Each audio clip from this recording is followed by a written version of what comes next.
Yo, what's up, guys? Welcome to the Awesemo.com NBA Deeper Dive presented by PrizePicks. Got a nice little 9-game slate tonight, and it feels like this one, maybe a little bit of calm before the storm. Not too much news has been taking place over the past couple hours, but got Adam Scherer here to help us break this one down. Adam, how you doing, man? Doing pretty well. And like you said, pretty quiet day news-wise so far. We still have some questionable players, but kind of just seems like we haven't gotten much of anything. Yeah, it really does. But then I'm scrolling through the list of teams, and then there's questionable guys on like most teams, and they seem pretty significant. But we'll take it on a case-by-case basis here. Guys, before we get going here, if you can hit that like button, and if you're not already subscribed to the channel, we got a lot of great DFS content, NFL, NBA, PGA later tonight. And on the site, Awesemo.com, we have some free content today, the NBA ownership rankings, PGA top golfers tool, and the NHL top stacks tool. So make sure to check those out. Ooh, Hassan Whiteside enters safety protocols. That is on today's slate. So that's pretty huge news right off the bat. Because they don't really have any centers on the Jazz right now that are healthy. So instant reaction. That changes a lot. I mean, Whiteside was going to be one of the highest owned guys on the slate. And like you said, Azubuike's out, Rudy Gay is out, Rudy Gobert is out, Norvel Pell's questionable. Like, if he's in, maybe Norvel Pell starts to look like a good value. But if he's out, I guess it's It's an Eric Paschall game. Like, I have kind of no idea off the top of my head. Yeah. So Cleveland with Jared Allen as center is the matchup. So I'm looking at this. Jared Allen, 6'11", 243. I mean, we know he's a traditional big, but that kind of reinforces the fact like Eric Paschall's only 6'6". That's a big height difference. So Norvel Pell, 6'10". Like, that seems like maybe a matchup they'd go for, but in today's NBA, it's not always how it works, but it feels like Norvel Pell is a pretty intriguing player right now. Yeah, he's questionable too, though. So, if he's out, I guess Pascal's the next guy up, even though it's a huge size advantage. Yeah, that's going to be wild. So we'll have to keep an eye out for that. But I'm just updating the projections now, assuming for the moment that Pell is going to play. But let's go into the game-by-game breakdown here. So first game, we got Charlotte at Philadelphia. Charlotte, Kelly Oubre is out, and that seems like it actually made a pretty significant impact on their rotation last game. So what did you see? Yeah, we got just a condensed rotation from Charlotte, and that's actually something that we had seen earlier in the season as well. But it kind of surprised me last game because Ish Smith has played well when given opportunities. So I thought that even though Borrego had said that Cody Martin and Jalen McDaniels were going to soak up Kelly Oubre's minutes, I thought that you would still get some run going to Ish Smith, but they didn't. And so as a result, you get more playing time for the starters. LaMelo played almost 36 minutes. Hayward did play 36 minutes despite an abbreviated stint to open the third quarter. Rozier got to 40. Bridges got to 41. Even, Cody Martin off the bench played 28. I think it just makes it so the prices are still, for the most part, I think, pretty much where they should be on Charlotte, but it does give you a little bit, it makes them a little bit more appealing if we assume that they're going to go to that same rotation today. Yeah, definitely. I mean, Terry Rozier is the that kind of destroyed the slate last time. LaMelo, he seems like he's got a nice price. He did pick up the huge minutes last game at 35 and 8,700 on DK. That seems a lot lower than it used to be, because I remember he got up around like 10K or so. So how does he stack up tonight? Yeah, I think he looks really good. And to be fair, I think I've gotten him wrong every single slate this season, but 8,700 for him just looks like a really good price tag. His playing time's sort of been inconsistent, but a lot of it's had to do with foul trouble. And then, like we were saying, if you do just get that 8-man rotation again tonight, it's likely he plays a couple of more minutes. He's a very strong fantasy producer on average, and the price tag just keeps dropping. So I think it makes him look really good. Nice. And then some other guys, Cody Martin picked up a lot of minutes last game. He could be an interesting value, but it looks like really everyone on this team is like a decent play, but not really jumping out as a great one. Is there anyone that stands out to you? I think Ball stands out the most, but I agree with you. It's just they all look pretty good. Ball's a good play. I think Miles Bridges likely to give you 38 to 40 minutes again at 7,500. Rozier, Hayward, even PJ Washington at 4,900.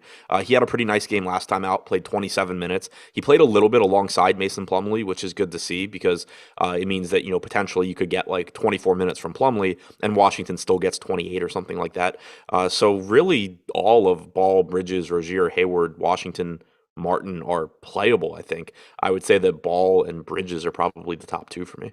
Nice. On the Philadelphia side, Joel Embiid has been killing it, but I think he had 2 games against the Rockets in the last few weeks. So I remember he's just been owning Daniel Tice. So I'm like, is this just because he had these cakewalk matchups? Because he's been really performing a lot better than his season-long numbers. Today, you have Tyrese Maxey returning. Seth Curry is questionable for this one. So if Curry plays or not, that's going to really shake things up on the Sixers. And then last game, Furkan Korkmaz was the chalk, but kind of disappointed. So he's not really a play right now if Seth Curry plays. So that's kind of nice that we don't have to worry about that. But how are you handling the Sixers? Yeah, I think for the most part, if we assume Curry is in, I'm mostly interested in Embiid, Harris, and Maxey. Embiid, like you said, he's been playing really, really well. He's also had some good matchups. He also was benefiting in terms of assists from Maxey and Milton, and then Curry being out. But this is another really good matchup. I mean, Charlotte's a fast-paced team. They don't defend well. Embiid should have his way here. And you don't have Nikola Jokic on this slate, so he doesn't have to contend with him as far as a top-end option either.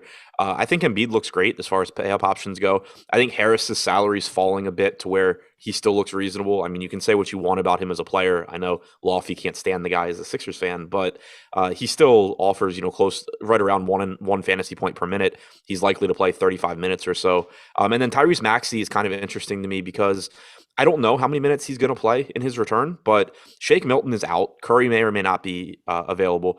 We've seen earlier in the year that when everyone is in, Maxey will play 32 minutes or so. But Doc Rivers hasn't been afraid to play him a lot of minutes when they're shorthanded in the backcourt. So I don't think it's necessarily the most likely scenario, but you could get more minutes from Maxey than really anyone's expecting here in a good matchup and at a reasonable price tag. It's definitely a possibility. I mean, Shake Milton is out. The one thing, is he coming off the COVID list? Because he did miss 4 games here. I think he was COVID. So I feel like I've been traumatized ever since Harden put up 80 on Christmas, where he's coming off his COVID list. But then a lot of guys have kind of busted after that too. So I'm really torn. Yeah, But it's really hard because like we never really have any idea of who was on the COVID list and completely asymptomatic, who was on the COVID mhm. list and actually sick. I've kind of treated it when guys are in the starting lineup. It seems like they've typically played their normal minutes. It's when guys are sort of eased in off the bench. I've been hesitant, but yeah, I mean, I think on average you're probably getting 30, 32 minutes from Maxi. I think there's just a path. Like there's just some uncertainty, I think, where maybe he plays a little bit more because of Milton being out. Agreed, because he had been playing high 30s in similar situations. It is a little bit much to expect that right off of this absence, but a good play regardless, to be honest, at 5,400. And then what's the deal with Tobias Harris? Why does everyone like hate him? Because I saw people want to like trade him with Ben Simmons or something, but he seems like a pretty solid fantasy producer, like a good all-around player. Like, what's the deal? Yeah, I'm not really sure. He's one of those guys where like I obviously view everything through a DFS lens as opposed to a real life lens. I know Sixers fans don't like him. I know Lofty can't stand them. But yeah, I mean, from a fantasy standpoint, I like him quite a bit here in this matchup and at what I think is a reasonable price. Thanks, the Goose, for the super chat. He says, "Is Holmes definitely not playing tonight?" On the injury report, you can actually go to NBA.com's injury report and find the latest. It says he's out on assignment to G League, which is kind of surprising, but I guess it's hard to argue with the NBA official report. So, is that like peculiar to you at all? I'm assuming it's just for conditioning purposes. Okay, that makes sense. All right, Boston at Indiana. Marcus Smart is out for Boston, so that creates some minutes for Dennis Schroeder probably. And then Peyton Pritchard hasn't been getting run, but he could get some run here. And maybe I don't know if there's a huge difference statistically from Smart to Schroeder, so I don't know if it really impacts the rest of the lineup a ton. What do you think? Yeah, I don't think it impacts the rest of the lineup too much. I mean, Schroeder's a higher usage guy than Smart, but when he's playing with Tatum and Brown, he's still going to be third in the pecking order there. I think the Peyton Pritchard news is potentially important here because Schroeder has sort of been having his minutes cut recently. Even in that last game where Smart got hurt, Josh Richardson played the bulk of the minutes in the remainder of the game. Schroeder sort of, like he got more, but he still only played a total of 20 for the game. It wouldn't be shocking, I don't think, if Peyton Pritchard is in if he were to start in place of Smart, even though for now my guess is that it's going to be Schroeder. Yeah, that's a good point. Schroeder has been playing about 20 minutes a game over the past week and a half. He did play, let's see, 35 5 games ago. That was when Tatum was out. So there is a lot of uncertainty here because Richardson has been playing more minutes recently. He played 32 in the last game and then 30 in that previous one. So is there a chance that you said there might be a chance Richardson starts? I think there's Or probably a chance Pritchard starts if he's in. I'd be surprised if they start Richardson, but I think that with Richardson, like let's say they start Schroeder or they start Pritchard, I still think there's a greater than 0% chance that Richardson ends up in the closing lineup. nice. So if Schroeder starts, how does that make you feel about him versus like are you going to play him at all if he's off the bench? If he's off the bench, I mean, if the ownership's really low and he's off the bench, I could still see taking a shot because even if he comes off the bench, he can end up closing, alongside the other four starters. If he starts, though, I think it's a really good signal for his minutes. Like if he's off the bench, it just makes the downside a lot more significant because you could realistically just still get 24 minutes or something. If he starts, I think it's a good sign that he's playing 30 plus. Nice. He looks like a pretty good value if we're giving him 30 plus minutes. So that'll be a starting lineup to keep an eye out for with the Celtics. Al Horford is kind of cheap at 5,400, but he's been kind of struggling from a stats standpoint. There's not really much reason to go to him other than the price. Is he someone you're looking to for some salary relief? For Horford? Did you say Horford? Yeah. Yeah. He's scary. Like I want to get to him at this price because the upside I think is still there. But one, he's been playing pretty poorly after a really good start to the season. And even if you just look at the games he's played with Tatum and Robert Williams both active this year, he has seen a pretty big drop in production compared to when one of those guys is out. And you're getting more minutes for Williams recently as well. On the other hand, you do have a bigger Indiana front court. So I think maybe you do see a little bit more Al Horford minutes here, and the price is falling. So at very low ownership, I'm kind of interested, but I don't really have high expectations. Like, I'm not confident in it. I just think that it's a pretty good spot where maybe you could see a few more minutes for Horford. Nice. So maybe a guy you could take as a sleeper, because I'm sure not many people are gonna want to play him. So not the most exciting team, but on the Indianapolis side, Malcolm Brogdon and Karis LeVert are questionable for this one, as well as Chris Duarte. So it's pretty tough to know where to start here. But I guess two constants would be Sabonis and Turner. They're not great values tonight, but Turner at 6,100 possibly. What do you think about the Pacers? Yeah, I think they're really tough to talk about right now. One way or the other, Turner I think looks reasonable at 6,100. He actually probably looks even a little bit better now that Whiteside is out, just because that's one of the comparable centers that looked a lot better than him. But with Brogdon and LeVert in or out, Turner's going to look okay. He looks better if they're out, just because he probably plays a couple more minutes. Sabonis looks better if they're out, because you can count on more production there. But outside of those guys, I think it's really tough to like much if they're in. I mean, Brogdon hasn't played since December 21st, so it's hard to think that he's just coming back and playing 36 minutes.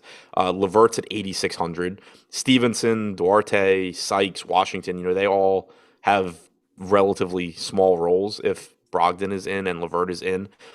If everyone's out, then you can still kind of take some shots at Stevenson, Sykes, Washington, I think. But even then, it's risky. I mean, last game, Stevenson played 26 minutes. Sykes and Washington played like 23 apiece.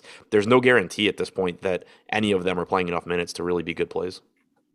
Agreed. Yeah. It was kind of spread out with the minutes last game. So I know Sykes was a pretty popular play, and that kind of busted.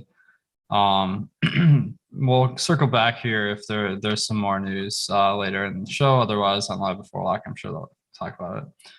All right, guys. We have a ton of different tools behind the paywall on Awesemo.com, and you can get the whole site access for $29.95 a week, or you can get the NBA only package for $16.95. And then we have the promo code NBA Live to get 25% off that first week if you go with the full site membership. And then if you're a more budget player, we have the express packages, which are $4.95 a week, which have rankings, lineup builder, and all of our coverage for Showdown and single game, which is kind of a nice way to build up your bankroll. So stop guessing, start winning. All right, Orlando at Washington. Orlando, Wendell Carter and Mo Bamba are out, so that'll probably be our starting place for value. Who do you expect to stand out with Carter and Bamba ruled out? If Lopez starts, I'm kind of interested there because he's 4K and they've basically treated him like as a starter when he's been in the starting lineup this season. He started a total of 5 games. He's averaged 31.6 minutes per game in those games. So, no guarantee he gets the 32 minutes, but at 4K, I think there's a chance you're getting, at least upper 20s there. And then Okiki, I'm expecting will start alongside him. 4,600 for Okiki, probably plays 30 plus minutes. He's not the best fantasy producer, and he does, have Cole Anthony's in. So you expect Cole Anthony to, dominate usage and assists here, but I think that at $4,600, Okiki still plays enough minutes to look decent. He's a 0.79 fantasy point per minute guy for the season. Not a particularly high usage guy at 16.5%, but rebounds enough, gets enough assists that he kind of can just fill the stat sheet if he's on the floor for 30 plus. Great. I think Okiki is a really solid option. One thing that I've found peculiar is Franz Wagner's playing time has gone down a lot over the past 5 games. But then with Bamba out, who played all 5 of them, and Carter played 3 out of 5, I'm wondering if he can rebound in playing time. And he's only 5,700, so I'm kind of wondering if we can get there before the field if everyone's going to Okiki. How are you feeling about Wagner? Yeah, I like the play because I don't really get it either. He's a rookie. Orlando doesn't have anything to play for. It's kind of weird to me that they're not prioritizing his minutes more, especially because he was playing really well earlier in the year. So I don't know if maybe it's just kind of like a rookie wall thing and they don't want to run him a ton of minutes, but I think that there's certainly the chance that he gets more run with those guys out. You are taking some decent usage off and rebounding off the floor, rebounding obviously, but usage too with Wendell Carter Jr. So maybe you get some more Franz Wagner at the four, maybe you get some more usage for him. 5,700, I'm certainly willing to find out. Definitely. Now the center spot is kind of difficult because with Bamba out, Robin Lopez could potentially get a start, but he missed the last 6 games due to COVID. So I'm not expecting him to be a very good DFS play, I guess would be the best way to put it, just because the minutes seem to be questionable. So what do you think is going to happen at center for Orlando? So if he starts, I'm actually optimistic on Lopez's minutes because one thing that I have been pretty comfortable with COVID wise is when the guys clear protocols and then they still miss a game for conditioning or 2 or whatever for conditioning reasons. It seems like when they come back, they've worked that out. And Lopez cleared protocols on Saturday or Sunday, and then still sat out. So I think that he's probably good to go. And if he starts, that would be a signal to me that he's probably playing at least enough minutes to look like a reasonable option at 4K. Yeah, it's definitely it's important to keep track of who's been out and what for reasons. So it's like on January 9th, Robin Lopez cleared the protocols but was out due to conditioning. So this would really correlate to his second game back off of the COVID list, if anything. So not a terrible option. And then we got the news that Karis LeVert and Malcolm Brogdon are available. Chris Duarte is ruled out. So let's go back to Indiana. Is Duarte being out enough to make you interested in anyone on this? No, I don't think so. I mean, like Brogdon, LeVert, Sabonis are going to dominate production. Duarte being out means that Stevenson, Sykes, some combination of Stevenson, Sykes, and Washington still play, but I don't think they play enough minutes to matter with LeVert and Brogdon back. Agreed. All right. Well, that one was easy. Let's go to Washington. The big news in Washington is Thomas Bryant is available to play today. And we've had Rui Hachimura coming back over the last week too. So their front court is getting pretty crowded. And Thomas Bryant, I think he does have some outside shot potential, but like they have normally played him at center in the past. And well, I know you're the Wizards expert, so I'm just kind of staying away from Gafford and Harrell until I see what happens here. What are you doing? Yeah, pretty much the same. If I were to do anything, I would go to Harrell at 4,700 because, but I, I'm with you. Like I don't really know what they're going to do. I don't know. Do they play Bryant alongside Harrell? I mean, he can space the floor a little bit. He can go stand in the corner, but you also could get a situation where, Gafford starts and plays 24 minutes and then Harrell plays 16 and Bryant plays like 8 or something like that. So it makes Harrell really risky, I think. Long term, I don't really know what the plan is here, but I kind of had thought earlier in the day that maybe they would rest Rui and just give his minutes to Thomas Bryant tonight, but it doesn't seem like that's what they're going to do. So I don't have a lot of confidence in the front court here. If I did gamble on anything, it would be Harrell at 4,700 because, he could play 24 if they just play Bryant at the 4, but that hasn't been what they've done in the past. Granted, Wes Unseld was never the coach in the past. Good point. So I think that there are really 2 options that we feel confident with on the Wizards. Spencer Dinwiddie with no Beal stands to really benefit in usage and assist rate. And then Kyle Kuzma, he's been on fire recently, getting a lot of buckets, but high usage as well, 28% usage over the last 5 games. And then his true shooting over those 5 has been 60%, it looks like. So he's been pretty hot.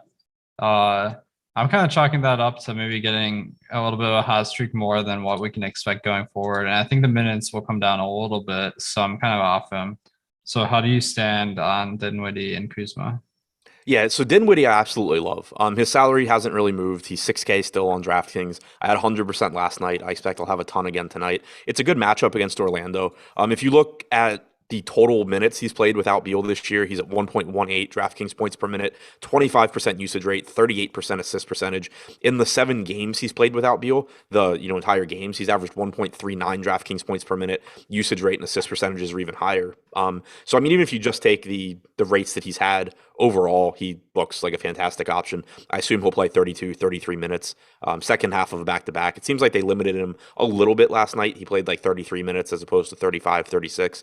I expect to get something similar here. It makes him look great. And I'm with you on Kuzma. Like, he still has a high ceiling. He gets a usage bump without Bradley Beal, but one negative for Kuzma is that this hot streak has also coincided with him basically being the backup center for a lot of it because Harrell, Rui, and Thomas Bryant were all out. So you saw like there's still going to be rebounding opportunities for him, but probably not to the extent that we've seen in recent games when he was capable of going and getting 20 rebounds. Also, probably playing a little bit further away from the basket now. He still going to get the shots up. I mean, you saw last night he had another really good shooting game and got there, but he's priced up in part because of the rebounding numbers that he was putting up.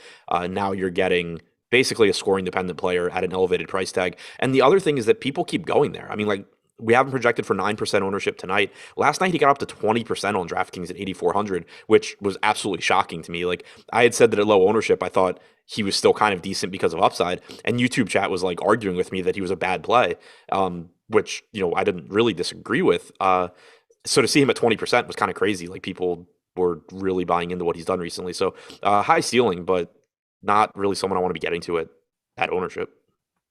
Yeah, agreed. We actually have this betting Discord on our members Discord that we post plays. One of my bets today was the Kyle Kuzma under 21.5 points. So if you guys are into betting some props, and Ben's throwing in a lot of different bets like college, and I even saw him take an NHL game line the other day, so that was pretty cool.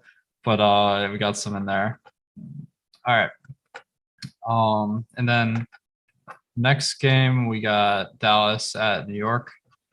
Dallas pretty much all healthy here. I don't think there's a ton to talk about other than, I mean, Luka Doncic is always a pretty high upside option. He's been getting good minutes, and I don't know if Porzingis being out really impacts his fantasy production very much, but it can't hurt his fantasy production. So how does Lucas stack up for you tonight? Yeah, I think he's kind of just there. Like, it's a slow-paced New York team. It's not a great matchup. You're never going to be upset about getting to Luka, but positions aside, at least, like, I would rather get to Embiid at basically the same salary. If the Spurs guys sit, I would rather get to Dejante Murray for 1,200 less. So I think he's fine, but I'm not really going out of my way to get there. Agreed. Is there anyone on Dallas you like? I guess one option could be Maxi Kleber. He's been averaging about 30 minutes a game over the last 4. So that that he has a lot of minutes potential with like Porzingis out, but we know he's not the greatest fantasy per minute guy.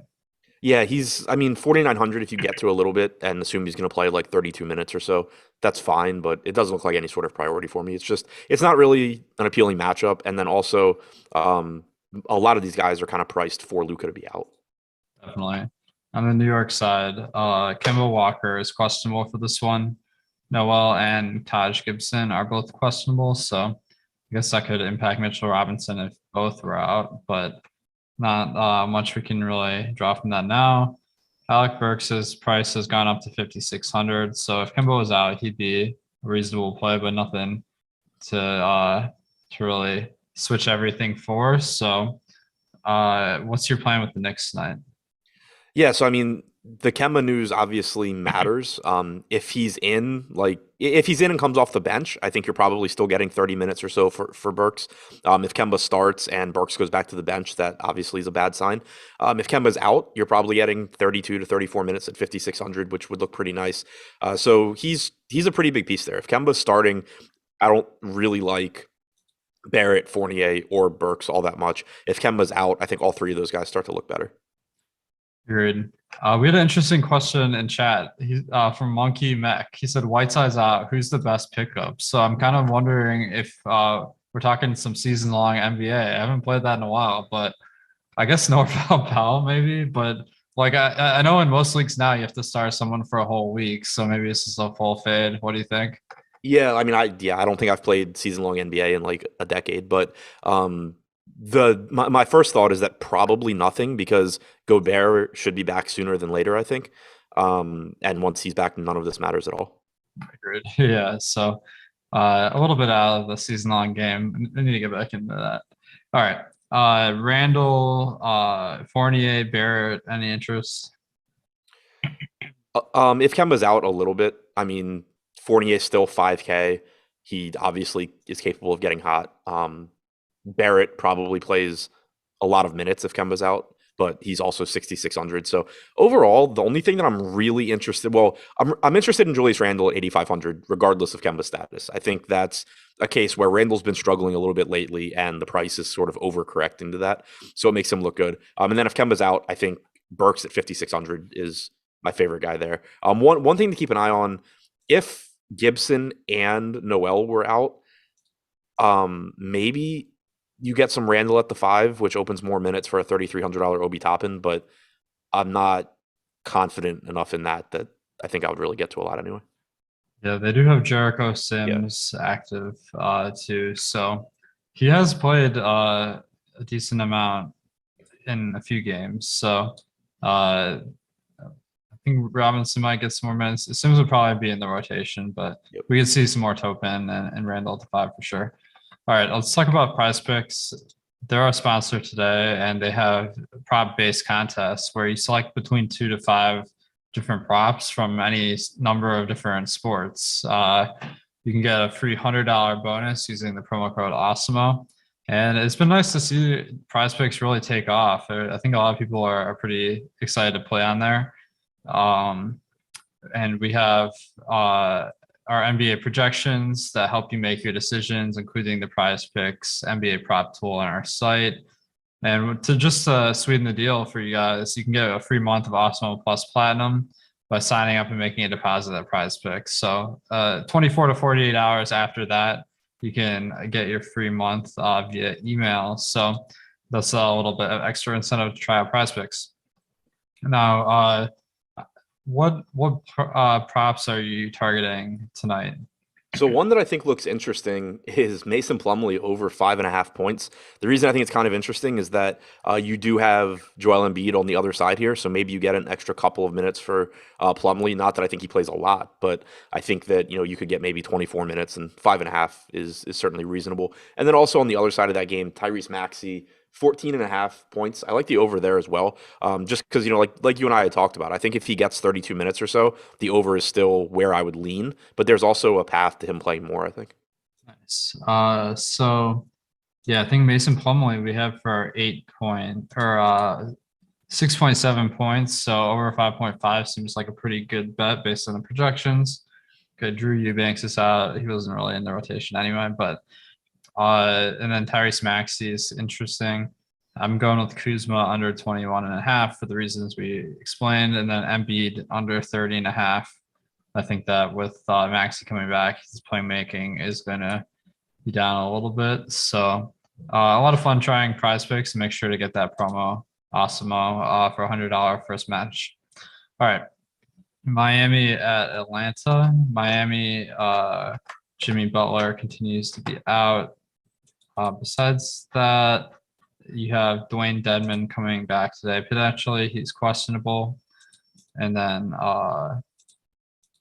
we have Gabe Vincent off the injury report today. So I don't really see a ton for Miami, to be honest, but Caleb Martin's kind of someone I'm interested in. He's been getting huge minutes over the past week. He's been starting for Jimmy. If he continues to get the start, I feel like maybe he's first in line to get the minutes where Strus and Vincent certainly could factor in. So, and Hero. So I'm kind of a little torn here. How do you feel about Caleb Martin? Yeah, I think he looks fine. I don't really trust anyone from Miami here, just because they are getting bodies back. But then at the same time, when you're missing Bam and you're missing Butler, there's still a lot of production available. So I think the prices have mostly adjusted, but Caleb Martin does look like a good value at 4,400. He's $600 less expensive than Max Strus. He's less expensive than Duncan Robinson. I don't know if maybe Duncan Robinson gets back into the starting lineup tonight. He did play 29 minutes off the bench last game, so it seems likely that he would replace one of Strus or Caleb Martin. But if Martin is still starting at 4,400, I think that looks pretty good. And then in tournaments, I am still interested in Tyler Hero. He's 7,800. He was someone I mentioned in my tournament videos as a contrarian play earlier. He's not super likely to succeed, but he's also projected for very little ownership. And even off the bench, he's likely to get you 33 minutes or so. He's got about a 30% usage rate in the games without Butler and Bam this year. So he's not having a great season, at least recently, but the potential is certainly still there. So we got confirmation that Robin Lopez is starting tonight. So that's nice to see. Okiki also is in the starting lineup like we expected. So pretty much what we expected, but that reinforces the fact that Okiki and Rolo are reasonable plays today. Then for Miami, I agree. I think Lowry and Hero are solid today. Let's go to the other side of that one, Atlanta. I think this is where the chalk play of the day is. Onyeka Okongwu. He played a ton of minutes in the last game, getting the start for Capella, 38 of them. So Gorgie Jang is coming back today, but he's been not a huge part of the rotation when he's been playing. I remember Jang had been starting a little bit, but I think Okongwu was coming off injury or something. So are you expecting Okongwu to just still be way ahead of Jang as far as the pecking order here? Yeah, I'm expecting Okongwu to start. I think that Jang coming back, the biggest impacts there, I think, are that it makes it less likely Okongwu plays 38 minutes, but I still think it's likely you get like 30 to 32 from Okongwu. And then also, assuming Jang is in the rotation, it's a negative for John Collins because it means that you're not getting those backup center minutes that he really, really needs to be productive. But as far as Okongwu goes, assuming he's in the starting lineup, I think he looks like the best value on the slate. He's power forward eligible as well, which just makes it so easy to roster him. Nice. Yeah, I think he's about as close to a lock as there is today at 3,900 because there aren't a ton of killer value plays. Like most of the teams have had their guys come back from COVID at this point. So with the rest of the team, Deandre Hunter is coming back from his wrist injury. Because it is a wrist injury, I don't know if he's going to be limited. He is only 3K, so he's kind of popping out if you need like a really, really cheap guy like Hunter could be an option. Like, do you have any expectation for what's going to happen with Hunter tonight? I have absolutely no idea. He's been out for a while. He hasn't played since November 12th. It was a wrist injury though, like not lower body. They said he's feeling good, went through shoot around. I don't know, but at 3K, like if he plays 24 minutes at 3K, he's not a bad value. Agreed. Yeah, he's actually a pretty good NBA player, but has had a ton of injuries. So I don't hate punting with him, but definitely not a huge priority. I think I'd rather go to Kispert just because the minutes are more secure. If Hunter, though, like cracked the starting lineup, because I know they like to bring Herder off the bench, would that move the needle at all for you? Yeah, if he starts, I think it's a really good sign for his minutes. I mean, he's played 306 total minutes this year. He's only averaged 0.62 DraftKings points per minute. But if he starts, it's a signal that maybe he gets to like 28 minutes or something. If he starts and, isn't limited. So at 3K, I mean, I'll take my chances. Nice. All right. So what about Bogdanovich and Herder? And then Trae Young, always a great option. But how do you feel about him tonight?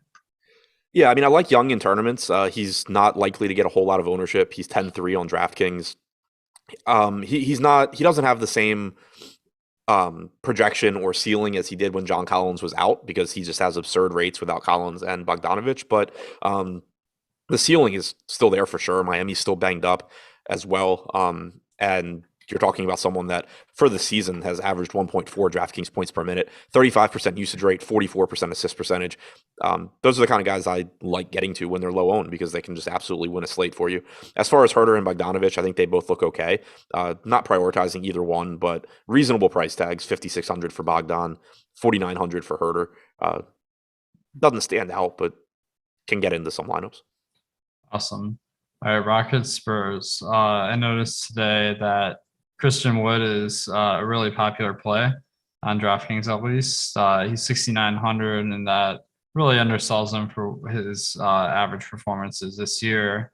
Especially last game he played 35 minutes, but I think that it was kind of an anomaly because it was against Philadelphia and they started him at the 4 and Tice at the 5. So Wood was the backup 5 in addition to starting. Today, Alperen Şengün is questionable. So I honestly, I assume Tice is not going to play in this one, but what are you thinking with the center rotation here? Yeah, I don't think Tice plays today. You have Gordon back as well. But I think it's likely you're getting at least like 32 minutes or so for Wood. He could play more, but even at 32 minutes, he looks very good at 6,900. This should be a fast-paced game. Both of these teams play fast, very high total, and even easier to get to Wood now that Hassan Whiteside's not playing. Definitely. Yeah, I think he's a solid play. The rest of the team, Armani Brooks is off injury, so that shakes things up a little bit. But Porter looks like a reasonable value. Tate also kind of cheap. It seems like all the Rockets are just very cheap today. Yeah, Wood's the only one that I think stands out as a priority, but any of Kevin Porter Jr., Jayshawn Tate, Jalen Green, Eric Gordon, like it's not difficult to see how these guys have a big game when Porter's 5,800 and the rest are even less expensive in a game that has like a 233 total.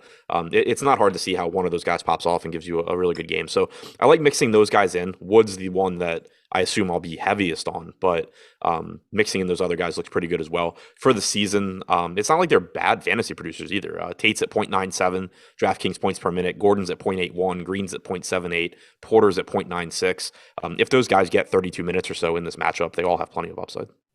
Great. Yeah, I think pretty much any Rocket is fine today, but Wood is the only one that stands out as really a guy to take a stand on. On San Antonio, okay, so they have a few guys that may be coming back today, but they're questionable at the moment. Derek White, Keldon Johnson, and Devin Vassell. So it's kind of hard to figure out what to do with the Spurs, but I think Dejante Murray at 9,700 and about as good a matchup as he can get versus Houston. I'm pretty confident he's going to be a great play regardless. And then Jakob Poeltl against a team that I mean, like it is a nice matchup as well. Maybe a good play, but not I want to get too excited about. What are you feeling about the Spurs? Yeah, I mean, a lot depends on the status of White and Johnson and Vassell. I think that, like, if I had to guess, I would guess these guys are back because it sounds like they all just need one more negative test, which would mean that they already tested negative. So I assume that they're more likely to test negative again than not. If they come back, like Dejante Murray looks good one way or the other. He's a really, really good fantasy producer regardless. If White is out, he looks even better because he's averaged about 1.5 fantasy points per minute without White on the floor this season. But even if White's in, getting to Dejante Murray is perfectly reasonable. Same goes for Jakob Poeltl. I don't really care who's in or out for him. He's likely to play 30, 32 minutes, assuming no foul trouble in a competitive game. He's 6,300. He's a very good point per minute guy, 1.08 DraftKings points per minute in a really good spot. So I like Murray and Poeltl regardless. I like Murray more if White is out. But where I think the news really matters is Lonnie Walker at 4,600, Keita Bates-Diop at 3,900, Josh Primo at 4K. If those three guys are still out, you're looking at a lot of minutes in a really favorable matchup for all three of those guys. If they're in, they all become pretty close to unplayable, I think. Agreed. Yeah. So Lonnie Walker looks like a nice play if those guys are out, but at the moment, hard to get there. We had a question from Jim in chat. Thanks for the super chat. He says, "Do you think Dwight Howard pops tonight?" I mean, he's only been playing about 10 minutes a game. So uh, the matchup for Sacramento, maybe they go big with the Lakers, but I'd be a little hesitant to get to Howard. What do you think? Yeah, I think it's pretty tough to get there. Like Josh and I talked about it a bit this morning. If you guaranteed to me that Dwight Howard played 20 minutes here, I would assume he has a good game in this spot. He played off the bench against the Kings last time out, played 22 minutes, but they also didn't have Stanley Johnson for that game. You have Jones and Holmes and possibly Thompson out for the Kings as well. I think he produces well in whatever minutes he plays. I just have a hard time thinking he's playing more than like 12 to 14 minutes or something. Yeah, agreed. So not anyone, maybe on the late slate, Howard could be interesting if he starts, but until we hear that, I do think there's a decent chance he starts in this one though. All right, Cleveland at Utah. Cleveland, Rondo's questionable. Besides that, nothing too exciting to report.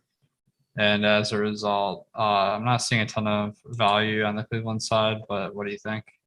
Yeah, I don't think anybody stands out in terms of, highest owned players or anything, but I do like Allen, Garland, Mobley in particular in tournaments.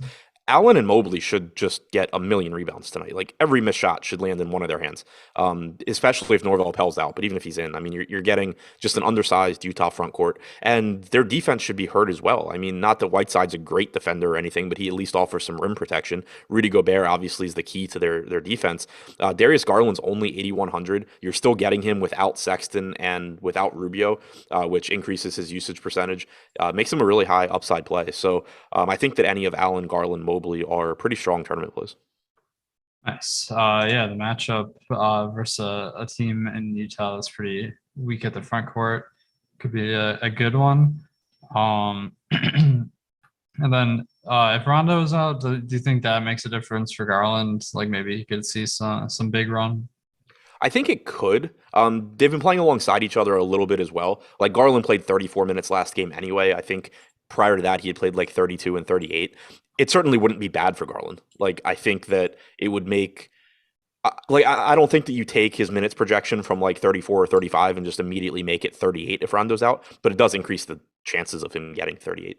Nice. And All also, right, for what it's worth, 4 games this year without Rubio or Sexton, 27% usage rate, 36% assist percentage, 35.3 minutes per game for Garland. nice. On the Utah side, Whiteside obviously being out, that's huge. And Norvell Pell, I mean, he's going to be the guy that we got to talk about here because if he does play, he's only 3K and he's their only like true center.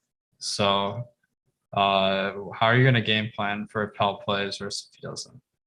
So if he plays, I think he's going to look good. The only thing that sucks is he's a center only on DraftKings, but he's 3K. I think he'd be likely to play mid to upper 20s. He's played 40 career games in the NBA. He's averaged 0.89 DraftKings points per minute, so certainly reasonable production for his salary. I'm going to assume that he's playing if we don't get news between now and lock. I think that, if he ends up being ruled out, you're going to probably want to get to there's going to be value on Utah one way or the other. Not necessarily at center, but like it would open up Eric Paschall at 3,400, who I think looks fine anyway. But if Pell is out, I think he looks even better. So I'm planning on just assuming Pell is in, and then I'll swap pieces around if I have to. Okay, awesome. Yeah, I think that it like you're gonna want Pell and then a few other guys in these later games probably just so that you can make some good swaps. So that'll be something maybe I'll make a group of Fantasy Cruncher where it's like if I have Pell, then I have at least 2 other guys from Utah, Cleveland, or the 2 late games. So that's sometimes a strategy I use to make sure I can take advantage of the late news. Joe Ingles is also questionable for this one. So if Ingles is back, that's I guess like with Gobert out in the past, they've played Royce O'Neal and Bojan Bogdanovic pretty good minutes. So see that as a little bump, but I'm not seeing anything to get too excited about here. What do you think? Yeah, I definitely wouldn't say excited. I still think that any of Bogdanovich, Conley, Clarkson, O'Neal, Mitchell are fine. It's still just kind of outside of the front court. It's kind of just the same Utah story as it normally is, where wouldn't be surprising at all if one of these guys beats their salary. I think they all look relatively like the same in terms of projection versus their respective salaries. So outside of Pell at 3K flat, and then Pascal at 3,400 to a lesser extent, I kind of just view it as like a bunch of playable guys that don't really stand out. Nice. Guys, if you are in a legal sports betting state and if you're in New York, it just came online this past weekend. We have a new article on the site that I wrote where it tells you how to really take advantage of these sports betting bonuses. So like each site has like a different kind of bonus, which makes it tough to really maximize your value. But we have some new tools on the site, like the risk-free bet tool, that helps you combine the player props to figure out the best one to use like a free risk-free bet on. So got a lot on Awesemo that can help you make these sports bets, and you can make thousands of dollars just taking advantage of these sign-up bonuses. So make sure to check out our tools on the site for that. And then Odd Chopper, obviously a great odds comparison tool that we work on. So you can get our player props predictions on there, and also on the Awesemo side on the player props tool. All right, Lakers, Sacramento. On the Lakers side, Carmelo's questionable tonight, but other than that, nothing too exciting. I mean, LeBron James without Anthony Davis is someone that seems worth targeting, and then Westbrook maybe a fringe option. Besides that, I don't see a ton. What do you see? Yeah, same thing here. LeBron's been fantastic without Anthony Davis. He's averaged 1.71 DraftKings points per minute in the games that Davis has missed this year. It's up to 14 games now, 33% usage, 33% assist percentage. He's also averaging 37 minutes per game in those games and gets a fantastic matchup against the Kings. The positional eligibility on DraftKings makes him look really good as well. Whereas like the other pay-up options we've talked about, Luka's only a point guard. Joel Embiid's only a center. You can roster LeBron at point guard and small forward. Just makes it really easy to get him into lineups. In tournaments, taking some shots at Westbrook is fine in this matchup, but he's nowhere near the same play as LeBron. He's around 1.2 to 1.25 fantasy points per minute in the games without Davis. You're basically just hoping that at relatively low ownership, he goes out there and decides he wants to triple double tonight. We got some news here. Kemba Walker is out tonight, so Alec Burks does look like a DFS play, but I don't think he's like crazy value or anything. So nothing that's flipping the slate on its head, as some of our friends would like to say. All right, on the Sacramento side, we have okay. So Rashawn Holmes, G League, Damian Jones is still out, so they're weak at center. Alex Len got the start last time, and he plays about 20 to 25 minutes usually when he gets the start. So not the most exciting guy. And then backup center, they got Tristan Thompson questionable tonight. So you could see some Bagley, some Metu at center. But no one player really stands out a ton to me. What do you think? Yeah, not a lot that stands out here either. I mean, on the one hand, it's a very appealing game. It should be fast paced. Not a lot of defense should be played. De'Aaron Fox, Tyrese Halliburton at 7K or 7,500 and 7K respectively, both look pretty good. Like you're probably getting 34, 35 minutes from those guys. But at the same time, like when you think about the other guard options, I'd rather play Dinwiddie. I'd rather play Murray, especially if White is out. So it kind of just starts pushing those guys down the list, makes them look like good tournament plays because everybody's pretty much in agreement that they're not the best plays, which drives down ownership. But yeah, Barnes 5,300 in tournaments is fine. Len's kind of interesting to me. We have Tristan Thompson questionable. The Kings haven't really played small at all this year. They've basically just played multiple centers. Even last game, you got like 24 minutes from Len. You got 24 minutes from Keta behind him. If Thompson were out, there's a chance Len plays like 28 minutes and Keta plays 20. But at the same time, I'm not confident enough in that. Like, I'm not going to base my night around possibly getting to Alex Len when there's so many other good centers. But if we do get news that Thompson is out, my interest in him does increase a bit. The other tricky thing is the Lakers starting lineup could impact how the Kings play, where if they're basically only playing 15 minutes at the most with a real center. So it's not a necessity for the Kings to roll out Len for big minutes. Yeah, I'm just not sure that they'll go small. Like they haven't really cared this year. That was fair point. In the last game, Nehemias Quetta played 20 minutes backing up Len, or 24. So it looks like they maybe if Tristan Thompson gets ruled out, that'd be too deep, but kind of intriguing there. All right, Brooklyn at Chicago.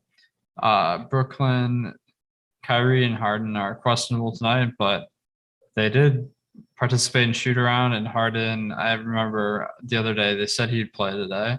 So I'm optimistic that these guys will play. What do you think? Yeah, I'm optimistic that they play as well. It's obviously huge news because if they sit, then Durant looks ridiculously good. If they're in, then he doesn't. But since they went through shoot around and there's no real indication they're not likely to play, I'm leaning towards them being in. Yeah, definitely. And this game versus Chicago is supposed to be very competitive. Brooklyn is a 2-point underdog here. So I guess that probably incorporates the chance that one or two of these guys sit. But are you going to plan to have guys in the late slate so you can make some swaps, or is it just too unlikely that you can really capitalize on this? Yeah, I think it's it's not something I'm going to plan my night around just because I think it's likely enough that those guys play. It doesn't feel like a true 50-50. And also, if one of them is out, let's say Harden's out and Irving is in, then it makes Irving look better and it makes Durant look better, but it still doesn't make them look like must plays or anything. The only way it really becomes completely slate changing is if both guys are out. Then obviously you'd want to get to as much Durant as you can. But also, I'm sure I'm going to have a lot of LeBron James, and that's a pretty easy swap. Also, just getting from him to Durant if that situation presents itself. Good point. Yeah, LeBron's 11.7K and Durant is 11K, so that should be pretty feasible. Then the other guy questionable is Claxton. If he missed, that would open up a lot of center minutes, and Aldridge is still out. So I don't really I guess Blake Griffin could be an option, but I don't feel great about that. Do you think Griffin is a good play if Claxton misses this one? He's center only, which isn't great, but he is only 3,200. I don't know if they go to Griffin. I don't know if they just go to more minutes for Daron Sharp, who is a fantasy monster when he's on the floor.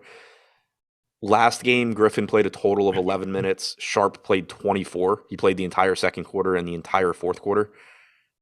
I think I'd be more, if Claxton's out, I think I'm more interested in Sharp. He's only $100 more expensive. He's a better point per minute guy. I think they would both be playable, but I would be more interested in going to Sharp. Yeah, I didn't see that he played 24 minutes. That's big because Claxton, I think he got injured in that game or something. So foul trouble early, and then I'm assuming he got injured. He picked up 3 fouls in the first 4 minutes and 27 seconds, and then he played 8 minutes in the third quarter and never came back. I'm assuming that was injury related. Okay, cool. All right, last team we got Chicago.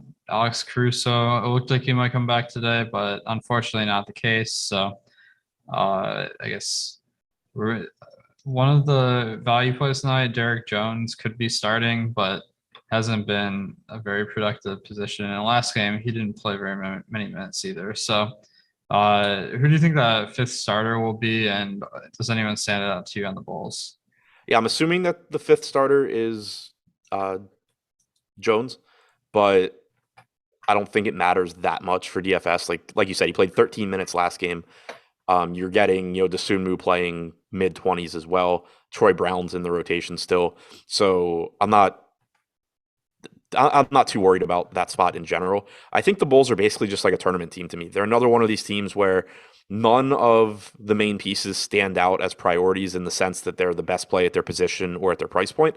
But that also means they're going to be pretty low owned across the board. And any of Vooch, Levine, DeRozan, Ball are certainly capable of just destroying their respective price tags here. This is another game that's likely to be very high scoring. So I like using them as, low owned pieces to kind of round out your lineup, save some ownership without sacrificing ceiling.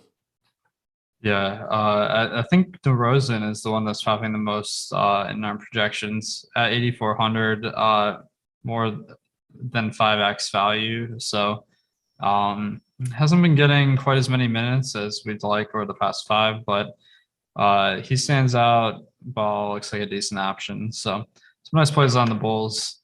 But any final thoughts on tonight's slate? No, I think it's a pretty fun one. I guess the main news that you're still paying attention to or still keeping an eye out for is San Antonio has a huge impact on this slate. Obviously, the Brooklyn guys, if they were ruled out, would be a big deal as well. Yeah, so this one is pretty intriguing. Some big questionable players, but yeah, it should be a good one. We got a full hour of content following this, leading you all the way up to lock with Eric and Greg. So make sure to stay tuned. Thanks to our sponsor, Prize Picks. Good luck tonight, and keep right here on the Awesemo YouTube for Live Before Lock.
It is the Awesemo NBA Live Before Lock show. We are sponsored by Prize Picks today, and this is going to be a slate that Eric likes quite a bit. I think there's going to be some late swapping going on. We have so many unknowns on this slate, even more so than normal. A lot of players who are listed as questionable, most notably Kyrie Irving and James Harden. We don't know what the hell is going to happen with Utah. We've got half the Spurs team, questionable health and safety protocols.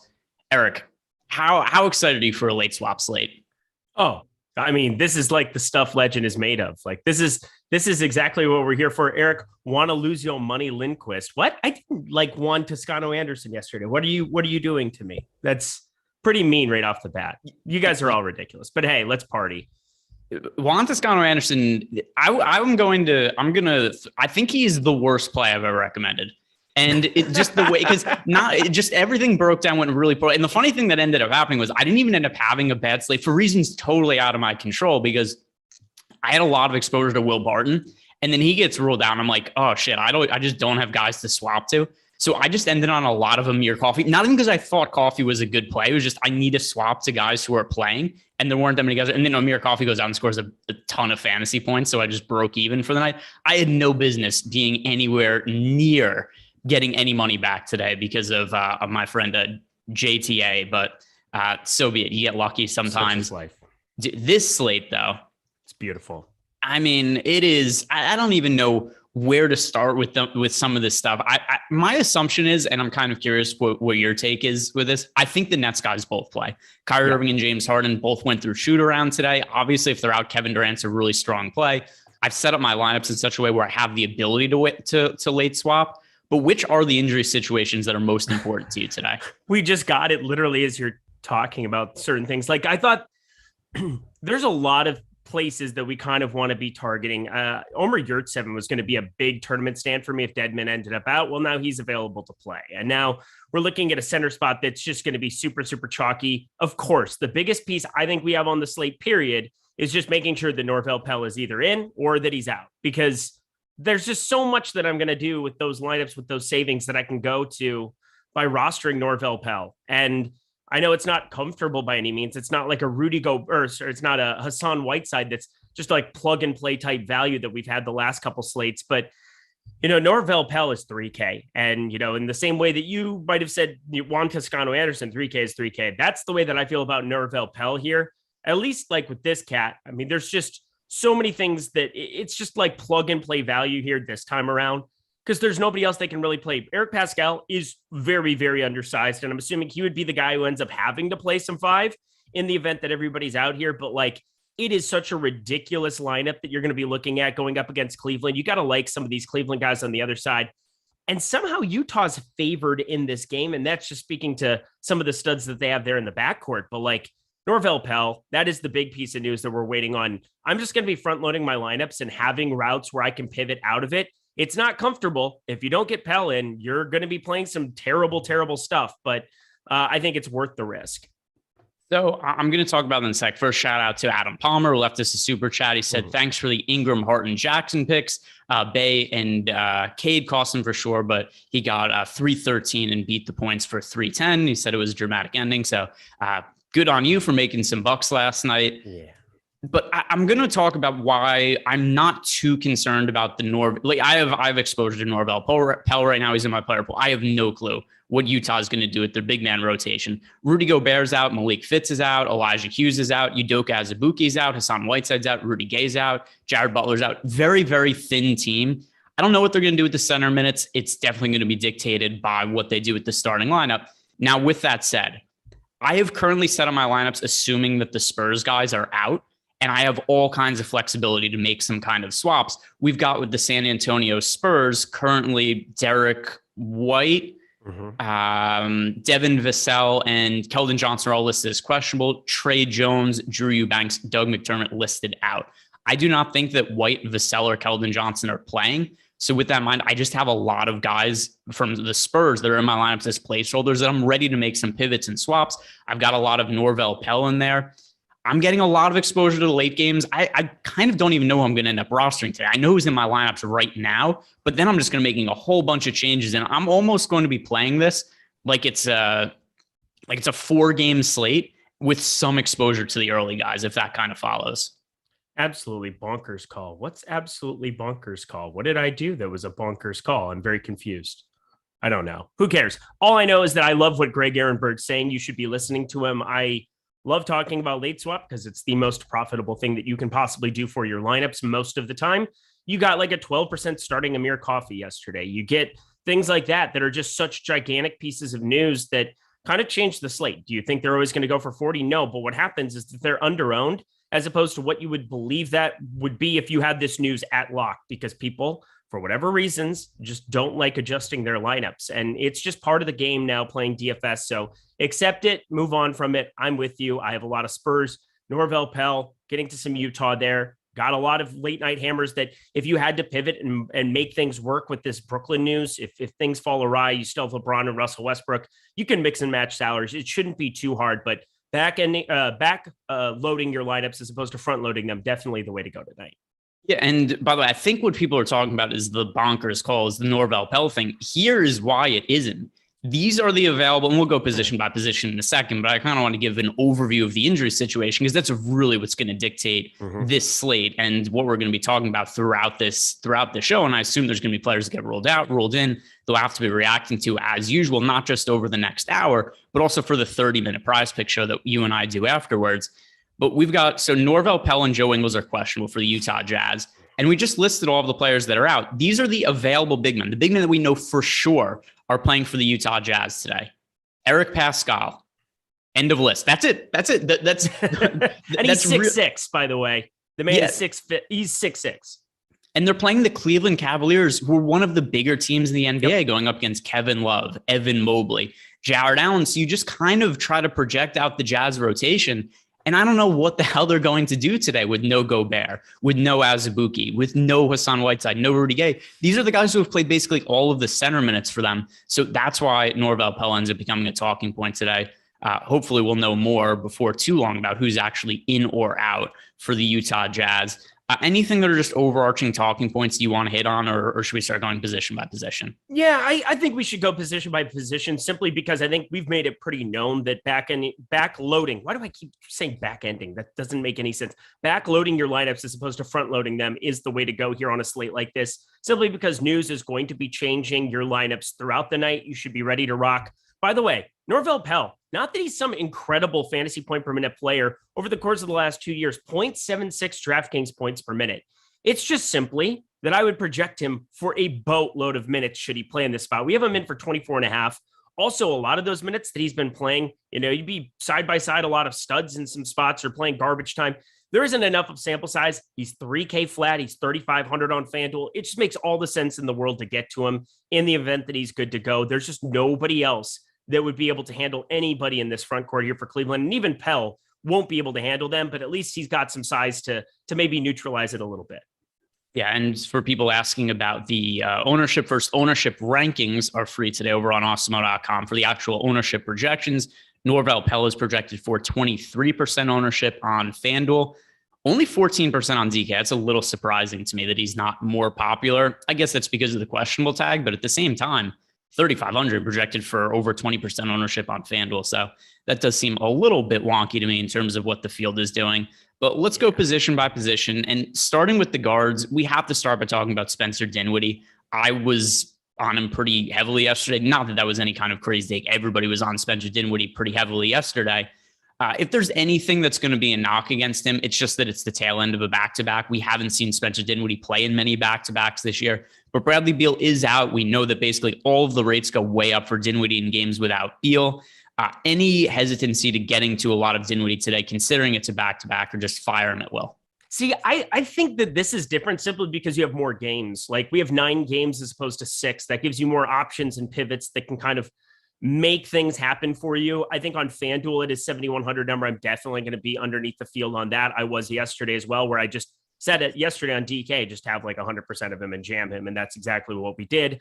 I think there's more of an ability to get away from him today simply because of some of these other options. It gives up. He is point guard only. So there's only 3 positions you can roster him at on DK. You have Dejante Murray, who I really like. I have Kyle Lowry, who I really like. Mike Conley, who I really like. I mean, these are all point guard only guys that you got to kind of mix and match and have some. Of course, I'm going to have some Spencer Dinwiddie. I might just be barely over the field, though, as opposed to yesterday where it was just an absolute jam spot. 42%, that's come down from around 55% he was projected for yesterday. He got up to like 65% I saw in a lot of contests on DK, but I'm going to be right around the 50% threshold, and I'm just fine with that. Yeah, I have. So I was talking before about how my lineups are going to be really late game heavy.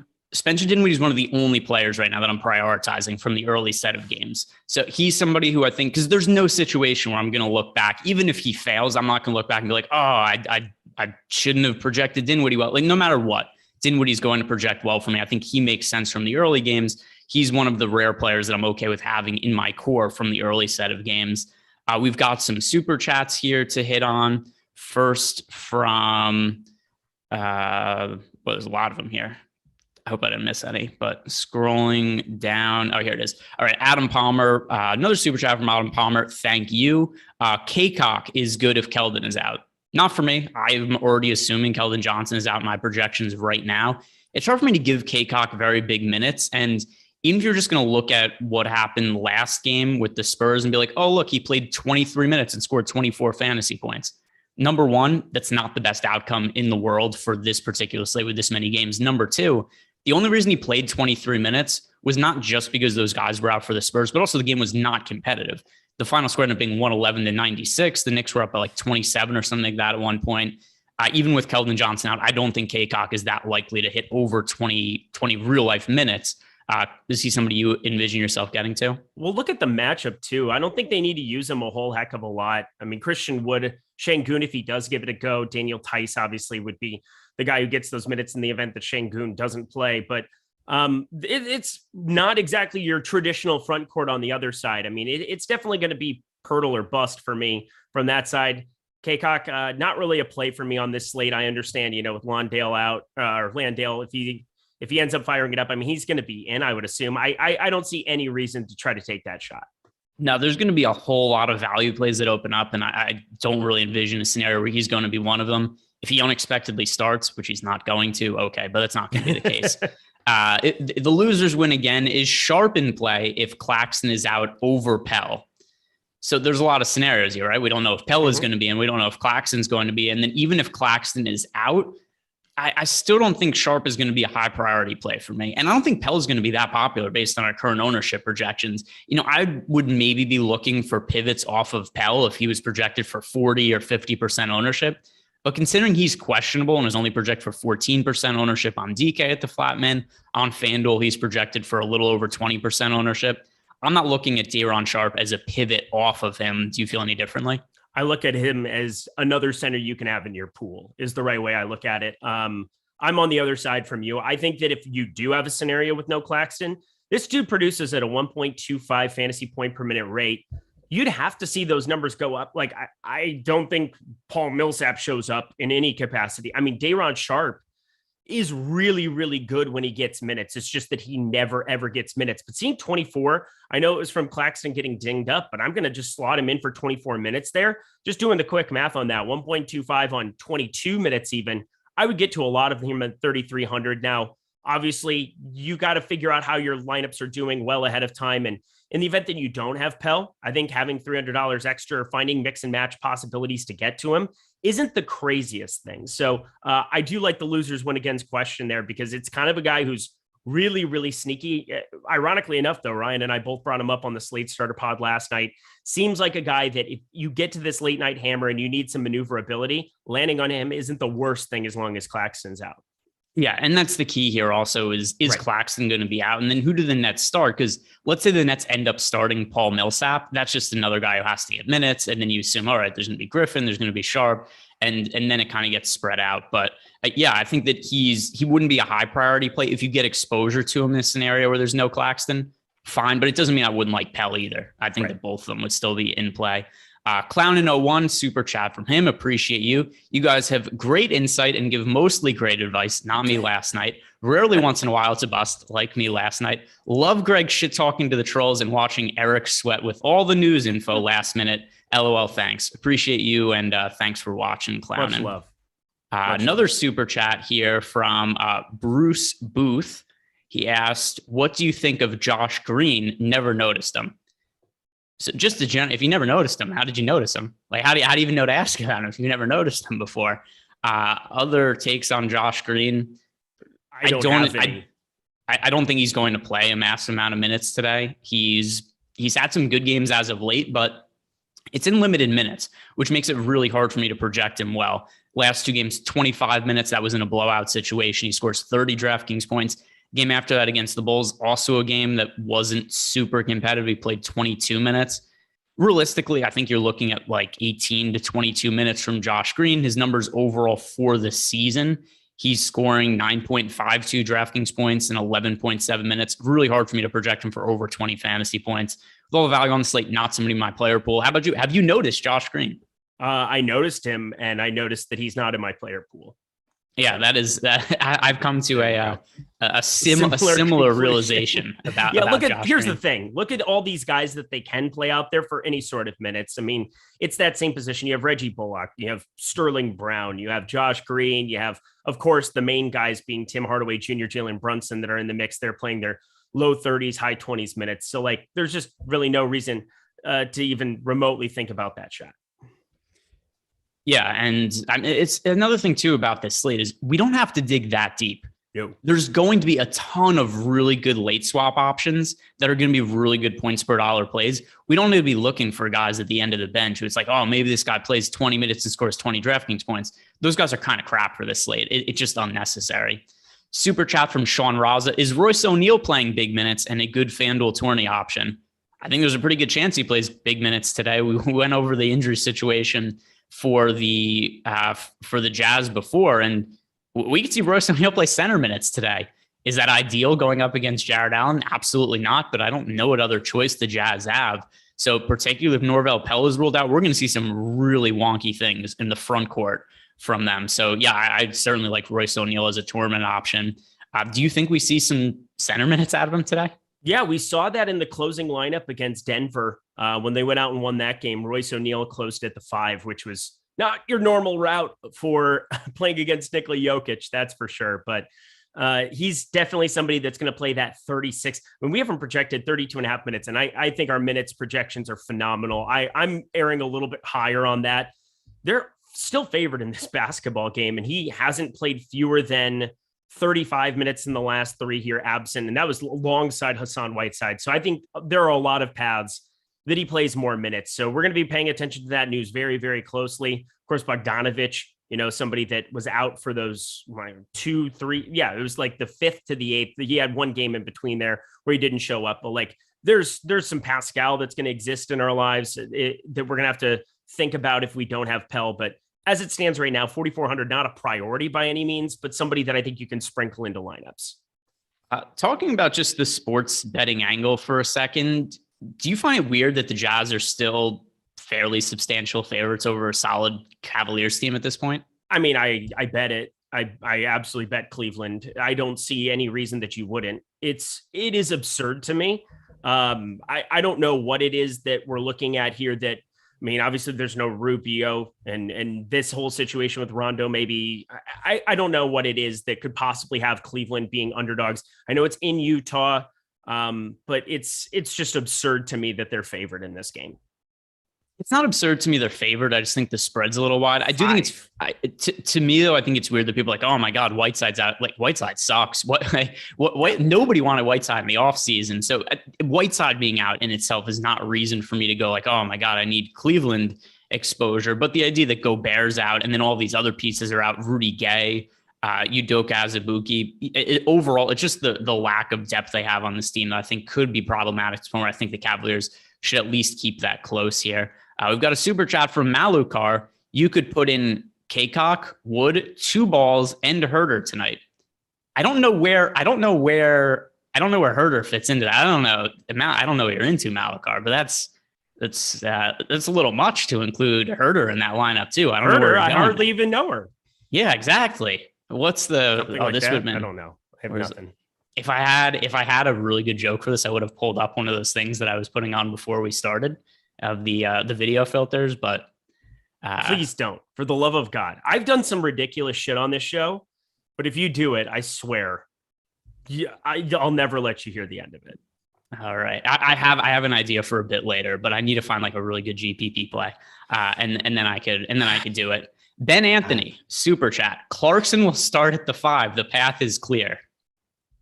Could be. What? I mean, not actually, but if Pelle and Ingles are both out, what do you think the starting 5 is for Utah? Let me just pull it up here as I'm looking at it. I think Royce O'Neal. I actually think Royce O'Neal starts at center in that situation. I think they would play Pascal out there. So Conley, Bogdanovic, Mitchell, O'Neal, Pascal. That would be the 5. I think you still have Clarkson come off the bench.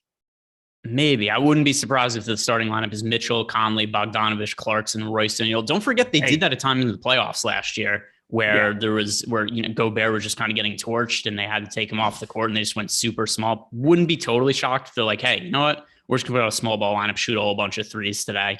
But not individually that I think, not individually. I don't think we're actually going to see. I know it's not a serious question, but Clarkson, there's weirder things that the Jazz could do with this rotation than be like, hey, we just have to play Jordan Clarkson, start him, and there's going to be weird center minutes for the Jazz. Oh, totally. Let's talk about some of the other guards on the slate. And how are you handling Dejante Murray, who, if these guys get ruled out for the San Antonio Spurs, all these guys that we have listed as questionable, I think this is a really good spot for Dejante Murray, as is. He's had a really high floor, really high ceiling. You look at these games without Derek White, he's averaging well over 50 DraftKings points. And I think there's a pretty good chance that these Spurs guys sit. We've seen this situation a lot where guys are listed as questionable. If they play, they're either limited or they're questionable due to condition and just kind of end up getting ruled out late. So I really like getting to Dejante Murray in general today, but also just as a placeholder to get exposure to him in case I need to make pivots later. How are you handling Murray and the other Spurs guys? I mean, you want to play a lot of him. He goes from a 1.35 DraftKings points per minute player alongside Derek White to a 1.5 DraftKings points player with him off the floor. He starts doing everything for this basketball team. It's ridiculous. So, I mean, even just seeing those kind of numbers, it's pretty staggering. You talk about 0.15 for a guy who's sub 10K and shouldn't probably be 10K under any circumstances with the way he's played this season. He's definitely one of my favorite plays here on the slate. Of course, he's the second most popular guard. So you got to find some ways that if you're going to be playing Dinwiddie and Dejante Murray in your 2 point guard spots, like you're point guard and a guard spot, you're just going to have to find other ways to get different here on this slate. But I think that that's pretty simple to do. There's a lot of late swap opportunities. So those are kind of the guys that you should be really basing your entire guard spots on. I think on FanDuel even, where, he's a little bit more expensive there at 10-2, but he has shooting guard eligibility. So he's going to show up in more lineups. That's why you're seeing him near 30% at the inflated tag there at 10-2. Plus, relative to DK, it's a little bit cheaper just because, you have that $500 difference between the floors. So Dejante Murray, he's a smash. I see no way around it. I'm going to have a lot of him. They have the highest Vegas implied total on the board at 120. So it's all systems go for Dejante Murray. What are the other guards that you're really building your lineups around? So for me, it's, a lot of Spencer Dinwiddie and a lot of placeholders with these Spurs guys, Josh Primo, Lonnie Walker, Dejante Murray. Who are the players that are priorities for you that are going to be priorities kind of regardless of the injury news at guard? For me, regardless of the news, I think both Kyle Lowry, Mike Conley, I talked about them a little bit previously. Kyle Lowry going up against Atlanta here. I think he's less affected than a guy like Tyler Hero. He's got a little bit of a discount, $200 less off that tag there, sitting around 16%. I think that's about appropriate, but as long as Jimmy Butler continues to be out, Kyle Lowry can get there in a multitude of ways. I do find it a little concerning that he hasn't been attempting as many shots here of late. You kind of want him to be able to take over some of the usage there, but the assists more than make up for it. Absent of Jimmy Butler, we're looking at 13, 9, 11, 12. I mean, this is like a spot where you're projecting Kyle Lowry for over like 8.5, 9 assists automatically. So for me, Kyle Lowry becomes very, very intriguing just for the double-double bonus and the opportunity to kind of get there at 7,600 in a way other point guards can't. Mike Conley, 6,100. I just keep kind of trying to invest there. Maybe the ceiling isn't there in as predominant of a way as what I'm hoping, but the usage has really gone down in the last 3 games since you had Donovan Mitchell return, but I still think that there's some upside at a $6,100 tag, kind of a guy in that mid-range that I still think can spike a ceiling. And absent of all these bigs, of course, Donovan Mitchell is going to take over a lot of it, but it wouldn't surprise me to see him go out, get hot, really kind of take more volume there in this spot. Because, 26, and 24% usage before Donovan Mitchell returned. And now it's been 17, 13, 18 and a half. If he spikes that over 20%, you're looking at somebody that could be underowned there. We're about halfway through the show, guys. If you haven't done so already, do us a favor, like the video, subscribe to the YouTube channel. And here's the rumor. The more times you subscribe to the channel, the more fantasy points Juan Toscano-Anderson plays on the next slate, which you want to do that for every 1,000 people that subscribe to the YouTube channel, he scores 1,000th of a fantasy point. So this is an opportunity you don't want to miss out on. Do us a favor, subscribe to the YouTube channel. In terms of other guards, it's really going to come down to some of the news for me. I agree with you. I have some exposure to Tyler Hero right now. Kyle Lowry, I think the Heat guys make sense. A whole lot of Spurs exposure, which is going to have to change if guys get ruled in. And Anything we haven't talked about here at guard, point guard, or shooting guard that's important to you? I think we've done a pretty good job. Again, this is definitely going to be a late news kind of situation. And, I caught the tail end of the show where Adam was saying that he wasn't really factoring it in or wasn't thinking about it too much. I'm thinking about it a lot all the time. And my question to you is, in Fantasy Cruncher, are you maybe putting like a one-player cap max from like Boston, Indiana, Charlotte, Philly, Orlando, Washington? Is there any team that you want to get to more than one player from? Not really. So one like forcing myself or trying to. I mean, I'm just kind of considering capping every single team in the early window to one player max. I'm looking at Washington being one. Maybe you don't need to, but like legitimately, I want to have as much flexibility towards the evening as possible. And I'm thinking about different ways to do it. I've never really said, hey, go out and cap it at one per team from the early window or anything like that. And the next 7:30 p.m. Eastern time wave of games, Miami, Atlanta, Dallas, New York. And then you've got an hour to kind of figure out what to do in that evening window. I'm thinking about just capping those first 3 games to like one player max from each one, and then adjusting my lineups from there. Do you think that that's somewhat viable here? I don't think it's necessary. By the way, we just got news. Clint Capella officially ruled out. Cam Reddish officially ruled out. They were both doubtful. That's no surprise. John Collins, he's going to play. We're still waiting on that Atlanta Hawks starting lineup. Here's the way I handled it. Like in my projection, I took the Spurs guys out. And once you take them out, I just get so much exposure to Lonnie Walker, Keita Bates-Joshua Primo, Dejante Murray, Jakob Poeltl. To me, that's just easy enough. I have these lineups now just because I did that are stacked with the late games. And then when news comes out, I could just adjust it and kind of play with my lineups from there. And like I said, I'm mainly playing a later slate that encompasses like Houston, San Antonio, Cleveland, Utah, Brooklyn, Chicago, Lakers, Kings. We'll talk about some of the Knicks guys and other players mixed in here also. But in general, I'm just loading up on the later games anyway. I'm not doing anything to force myself to not get guys from the early games. It just happens naturally with the way that I have all this value set up on the Spurs. Yeah. Somebody's saying in the chat, where'd it go? Josh is saying, Spurs dude's def going to play LOL. Maybe. I don't know. They could. They might not. They also might not. And you could also have the best pieces of value completely underowned on a 9-game slate where if you have value, you have access to like every stud you could want. So I'm going to do that. Do have a super chat here from Jeff Williams. Played a single bullet in the 555 on DK. Should I hold off on Lopez, Okiki, and Schroeder if the Spurs and Jazz news is not out by then? Well, first of all, we're probably not going to get the news. I'm curious to still see the Magic starting lineup, and I think we should get that in short order. But I think that of those guys, the highest priority play for me is Okiki. He's the one I have the most exposure to. I understand the logic for guys like Dennis Schroeder. We've got the Celtics are shorthanded. There's no Marcus Smart for them. I think that Schroeder's probably going to start at 4,800. I have exposure to him. I'd still prefer though getting to some of those Spurs guys and hoping the news falls in our favor. I'm not saying I'm outright fading Dennis Schroeder, but he's not somebody who's in like 30 or 40% of my lineups. How are you handling Lopez, Okiki, and Schroeder? So Schroeder, I like quite a bit. 4,800. I'm just short of 20% on him. That's a little bit over the field. It's a really low tag to be looking at for a guy that generally when he's on the floor, again, if he's starting, that would be lovely. But I didn't see that starting lineup. I just saw the Sixers one come through. I didn't see anything with Boston here yet. So we got to kind of wait for that. We got 29 minutes. We should have that in time, but who knows? And then looking at some of those guys from the Orlando side, I think it depends on which site you're on, but looking at Okiki over on DK, 17.5% seems about appropriate. I know people go nuts for him, but he's like around a 0.8 fantasy point per minute producer. He's nothing crazy that I want to be forcing into a bunch of lineups. Robin Lopez, obviously at 4K. I don't know what those minutes could look like. I mean, it's been a while since we've seen him. He hasn't played a game since the 28th, and Robin Lopez isn't exactly a 21-year-old out there running around. So I got to say that he could play 22, he could play 30, and neither one would really surprise me. So I think he's about appropriate 22%. I'm a little bit under because, as I said, I want to be looking at this late night situation with Pell, with a little bit of Day'Ron Sharpe, figuring out exactly what I want to do there with some of those pieces. But definitely a fine piece, not something that I'm prioritizing, though.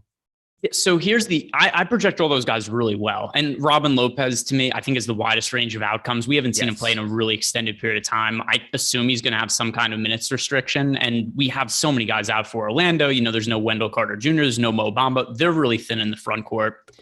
I project them well. And my hope is, though, I'm going to have players in the later games once injuries come out that I project better. So I don't have any issue with anybody who plays Okiki, who plays Dennis Schroeder, plays Robin Lopez. I have some exposure to these guys. I'm just underweight to the field, but I want to hold my hopes that I'm going to be able to get better value later for less ownership. And I don't know that's going to be the case, but I just think that's the right tournament play today, given the outcome of the slate. And ultimately, we're kind of flipping a coin, but it's the idea of, do I want to play really good value that's going to be chalky, or have the chance to play really good value that's going to be lower owned? And I'm going to roll the dice on that. It seems, is that about where you're at as well? Yep, I'm with you. And again, I know the Orlando lineup's out. Everybody's just going nuts over there in chat. Yeah, it's been in Discord for quite a while. Definitely go check that out. But I'm waiting. I'm looking for the Boston starting lineup. That's the one that I'm kind of waiting on. We know what the starting lineup is going to be for Orlando. But as you said, I just do like that later value. I like waiting on it too. People always like to play the value that they know rather than the value that they don't know. But if you embrace the value you don't know, you get it way, way, way under-owned, as opposed to if we knew that Pell was like starting right now. Like if you knew Pell was starting, he'd be like 60% owned on this slate, but he'll be like 15 because nobody wants to embrace that risk, not knowing if he's going to play or not. Those are the times when you need to just say, you know what, I'm okay losing today if this doesn't work out, and have the ability to just find some of that cheaper value and find it at a ownership discount. We do have some super chats here. And then while we're just talking about the Magic here and that, how many minutes do you expect from Robin Lopez today? I do find it really hard to give him minutes out. I give him 25. Yeah, so Awesemo, I think it's perfect. 27 is the right number. I think that was like the perfect allotment of minutes for him. I said I could see him playing 22. I could see him playing 30. This is not a 21-year-old center. This is a vet we're talking about, somebody that, not exactly the most fleet of foot basketball player I've ever seen on a basketball floor either. So I think that there's a wide range of outcomes for him here in a way that it might not be. But so long as he plays 24 minutes, I bet he's serviceable. I just don't know if he can win you anything if he doesn't get up to around 27, 28 minutes. We have a super chat here from the loser.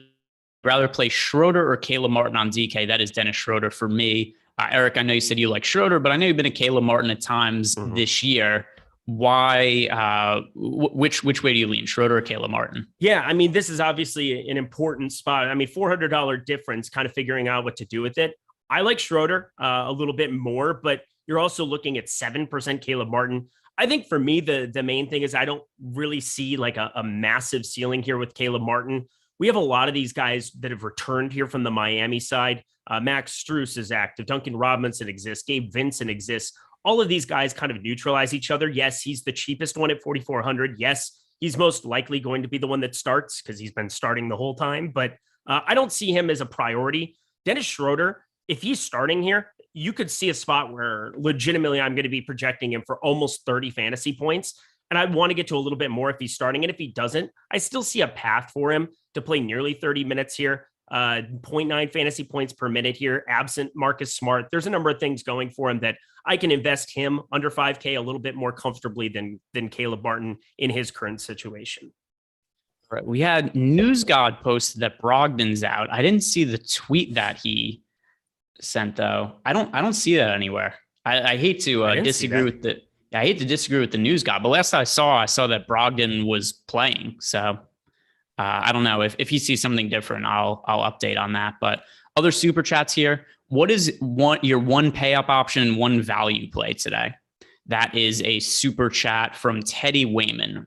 So your favorite pay up option today and favorite value play, Eric? So we haven't gotten there, but I think LeBron James is my favorite pay up simply because of positionality. You're able to play him at forward positions. And right now, like the value I think that exists at guard, we just have so many spots to go, and it just makes a lot of sense. At Kongwu, you can play a power forward, but able to play LeBron James at small forward. Also, we just got Schroeder starting, so that's going to make me like him way, way more. That's an absolute smash now, so prepare for that. But I'm looking at LeBron James as the guy at 11.7. He's sub 20%. It's been a while since we've seen that. We also got Brogdon in the starting lineup, so that it sounds like he's still good to go. So that's good news to get from the get-go here, 23 minutes before lock. But LeBron James, my favorite pay up, my favorite value piece, unquestionably on DK is Okongwu. Yeah, it is Okongwu for me as well. That's, kind of regardless of what ends up happening with some of the later guys. Okongwu's fairly cheap, and there's just all these big men that are out for Atlanta. The only thing that would make me feel differently is if Jang starts over Okongwu. I don't think that's going to be the case. That would make me change my mind a little bit. Like you said, Dennis Schroeder is starting. His minutes feel secure. I have to be honest, I actually would have preferred Schroeder coming off the bench today, because now he's competing with Tatum and Brown for usage. I think it would have been a little bit better for him coming off the bench, but either way, I think he's worth getting exposure to. I think he's going to get a lot of minutes absent of those guys. You got to assume that anytime that they're they're going to rotate and have it be like 2 of the 3 on the floor at all times. So he's going to get his opportunities. If he was coming off the bench, I doubt it would have just been Brown and Tatum both off the floor. Like, they've been staggering it enough where one is on the floor pretty much the entire game.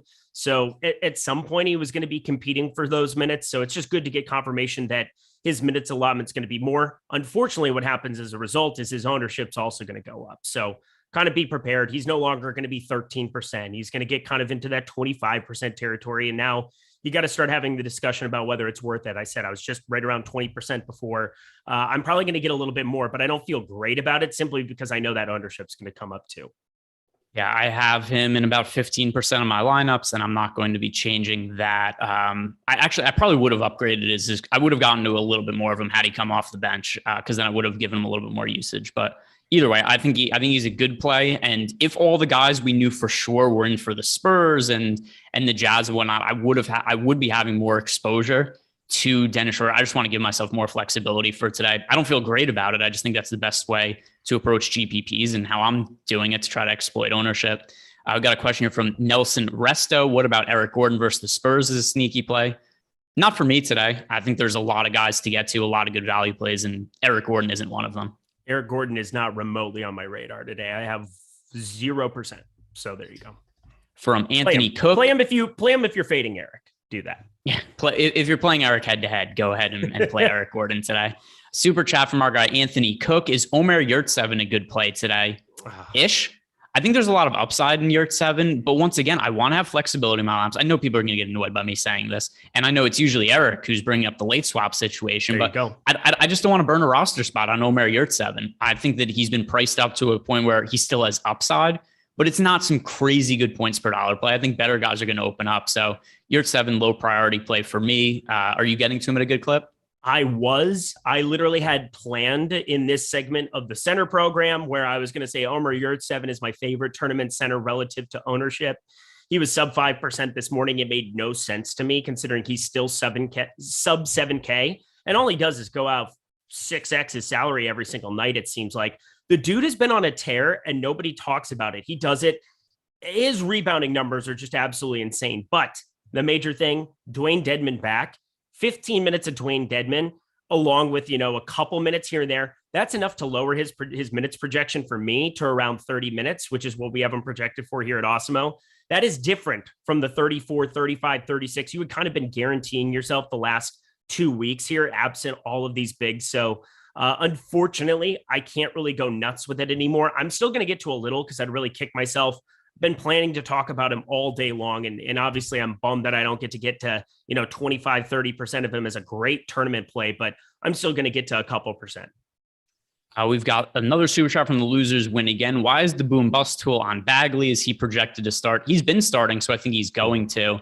And there's no Tristan Thompson out, so there's more opportunity for him. But I'm personally not going to likely be on Bagley very heavily. How about you? I understand that maybe he's going a little bit under-owned, but there's going to be better guys to get to, in my opinion. Yeah, I don't even really know. I mean, Metu is going to go back to starting, I would assume, eventually. He had gone through a period where he was starting pretty much every game from early November until just after Christmas there. He ends up out for a week here now after the new year. It's a strange situation. Like, there's a large minutes range for some of these guys. Alex Len, I think, is the most secure, but who enjoys playing Alex Len? Definitely not me. I think you can definitely land on some if you late swap into it and you have, no choice but to get there. But Marvin Bagley is always a tough roster. I think, there's these times that you see him go nuts and you might be late to the party on something like this. He's 5.2% leverage, 11.3% optimal. My thing is that he's just 22 minutes is kind of really where we're going to probably be seeing him at going forward.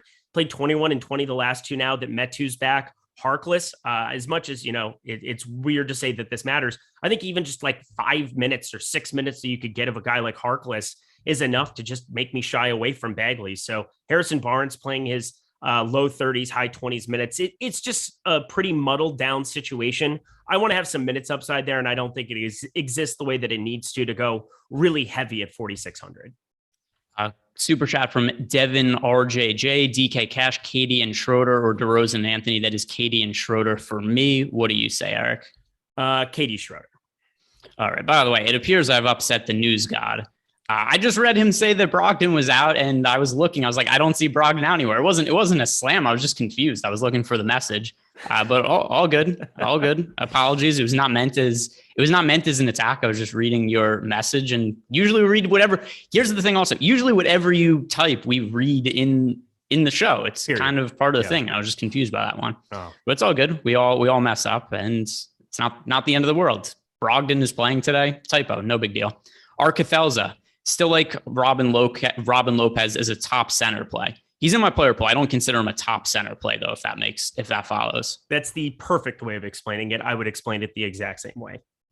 All right. I think that we are all caught up on super chats now. Today's show is sponsored by Prize Picks. If you guys are not familiar with Prize Picks, head on over to the site, sign up using the promo code Awesemo, and you get up to $100 bonus on your first deposit. But in addition, oh wait, there's more, Eric. There's more. You also get one free month of Awesemo Plus Platinum when you sign up and make your first deposit at Prize Picks. Using the promo code Awesemo, we've got really good tools over on our site that can help you build lineups over on Prize Picks. We've got oddshopper.com, free projections on player props, really good way to go about finding the best value on Prize Picks. Also, just because the slate starts at 7, Eric and I are not going anywhere. We're going to be sticking around, talking about some Prize Picks props, sweating whatever goes on, tilting that, but then also we're going to be getting some injury news today, I suspect. So you want to be sticking around for the last 30 minutes, just see whatever happens with starting lineups and players who are ruled out. All right, let's hit on some of the other forwards that we haven't talked about so far. We've already talked about Okongwu as a really strong play. What are the forwards that we have not yet mentioned that are key parts of your build, Eric? I mean, we've talked about Pell at absolute length. I think we're probably past that portion of the program. Have we talked about DeMar DeRozan at all? No, we have not talked about DeMar DeRozan. 8,400. I mean, that is just really, really hard for me on DK not to want to play some DeMar DeRozan at 8,400. I mean, he has been unbelievable here. Coming off a game, he only had to play 27 minutes here on a back-to-back. That is really, really helpful. I mean, yeah, all of the soldiers are back in town there in Chicago, but guess what? He's kind of been the primary guy here when everybody's active. And I feel like 8,400, you're getting a little bit of a discount from the 9K that we had been kind of paying a little bit earlier for him here. That price keeps coming down. I want to be investing in him like now. Like, you're going to miss the boat here. It's going to be booming back up over 9K again here sooner rather than later. I know it's so hard to know what to do with all these Chicago guys, but also so many raw point spots where it's like LeBron James and you're trying to play some riskier value. Like, I don't know how the Pell situation is going to naturally go, but I'm going to get to a lot of it. You could have all 3 studs in for Brooklyn. I think looking at Chicago here in that game, I mean, it's a late night hammer game. I don't know what they're doing starting a basketball game at 9 p.m. in Chicago, but I think he's kind of the guy just from a discount perspective off of Kyrie, James Harden, Kevin Durant. If we project all 3 in, 8,400 is a number I'm going to land on quite a bit of DeMar DeRozan. So him at 15%, I want at least double that. So here's the other thing too with DeRozan. And once again, to bring up the late swap situation, he's one of those guys in the last time slot of the night. We've got 2 10 o'clock games, Chicago, Brooklyn, Sacramento, Lakers. You get so much more flexibility by playing an already good play in DeMar DeRozan. Just another reason to like somebody who I already think is a good option here. By the way, we got a super chat here. News God, you didn't have to pay money to accept my apology. That's in my experience, is how apologies work. You don't apologize. It goes the other way around. Yeah, and then all of a sudden you just get money out of it. That's not usually how this works. Eric? Are you ready for my new bit? No. Okay, here it is. My favorite GPP play of the slate. Oh my God, Julius Randle. And just look at the current situation that the New York Knicks have.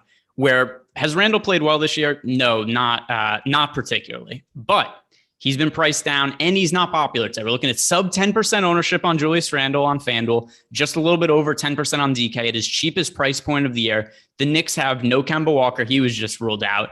Derrick Rose, we know he's been out. There's extra usage available. Julius Randle is my favorite low-owned GPP play of the slate. Deal with it. Response, Eric. I like Julius Randle. That's the way to go. Do I leave the glasses on or do I take them off? Just keep them on for a little while. Do what Alex did. Just, come in hot and maybe remove them later. But, it's like, what in the... Oh, by the way, how am I the one that derails shows? You do more dumb shit than anybody I've ever been on. Actually, no, Spags definitely number one. And I love you, Spags. Love you so much. But my God, Greg Ehrenberg coming in with the hot bit here. He's the new It's the GPP play. It's the GPP play of the slate glasses. And Deal today, the low owned and I'm trying to find somebody who's not popular. It's somebody who I'm actually overweights the field so that is low ownership. So I'm trying to find somebody sub 10% owned who I'm like 20% on. Julius Randle is the guy for me. Deal with it. Okay. All right. There we go. Can I give my deal with it real quick? I mean, I guess if we're talking okay. So all of a sudden, look how quickly the bid is turned. You don't want to do it. It's dumb. And now you're in on it. Whatever. I don't know how you don't play Evan Mobley 7,100. We keep talking about Norvell Pell. We keep talking about Utah situations. 7,100 for Evan Mobley here against a miniature a miniature front court, like a miniature tiny version front court. 35 minutes we're projecting Evan Mobley for. This guy is a monster. He could have like 6 blocks in this spot. Like, this is just going to be an absurd spot to be investing in Evan Mobley. I like the $800 discount. I like the power forward eligibility. Once again, I don't know how you don't like Evan Mobley sub 10%. He's 6% right now on DK. I am over the field on that. So deal with it. Yeah, I mean, I agree with you. It's hard to take you seriously without glasses on, but I agree. If we look at the matchup for the Cleveland Cavaliers against this totally depleted Utah Jazz front court, there's a chance that Jared Allen or Evan Mobley go out and pull down like 20 boards or something egregious today. So Spags, we got our dude. Is he Beetlejuice. That's what you do. If you do goofy bits on Live Before Lock, Spags just appears. Like, that's the way the show works. Hell yeah. Ready to go. Super chat from Big Shooter 215. Thoughts on Gordon Hayward at 6,500 on FanDuel? No real strong opinion. He's in play, but not anything like a core play or anything. Like 10% of him, I think, is about appropriate. Any strong Gordon Hayward takes?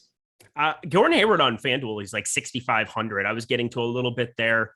What is his tag over on DK?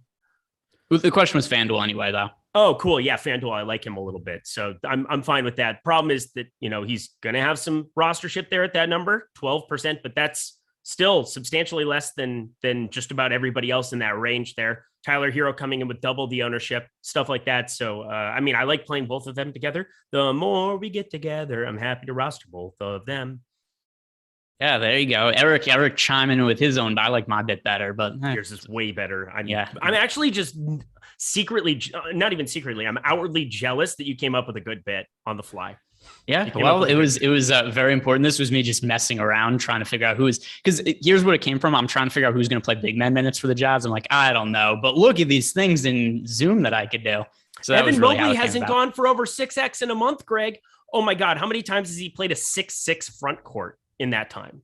Probably not very many. I can't remember a time that he played very many. Yeah. There's not been a time where he played like the Texas Christian starting front court in college basketball, which is kind of what he's going to be going up against today. Southwest Texas Biblical, shout out. Yeah.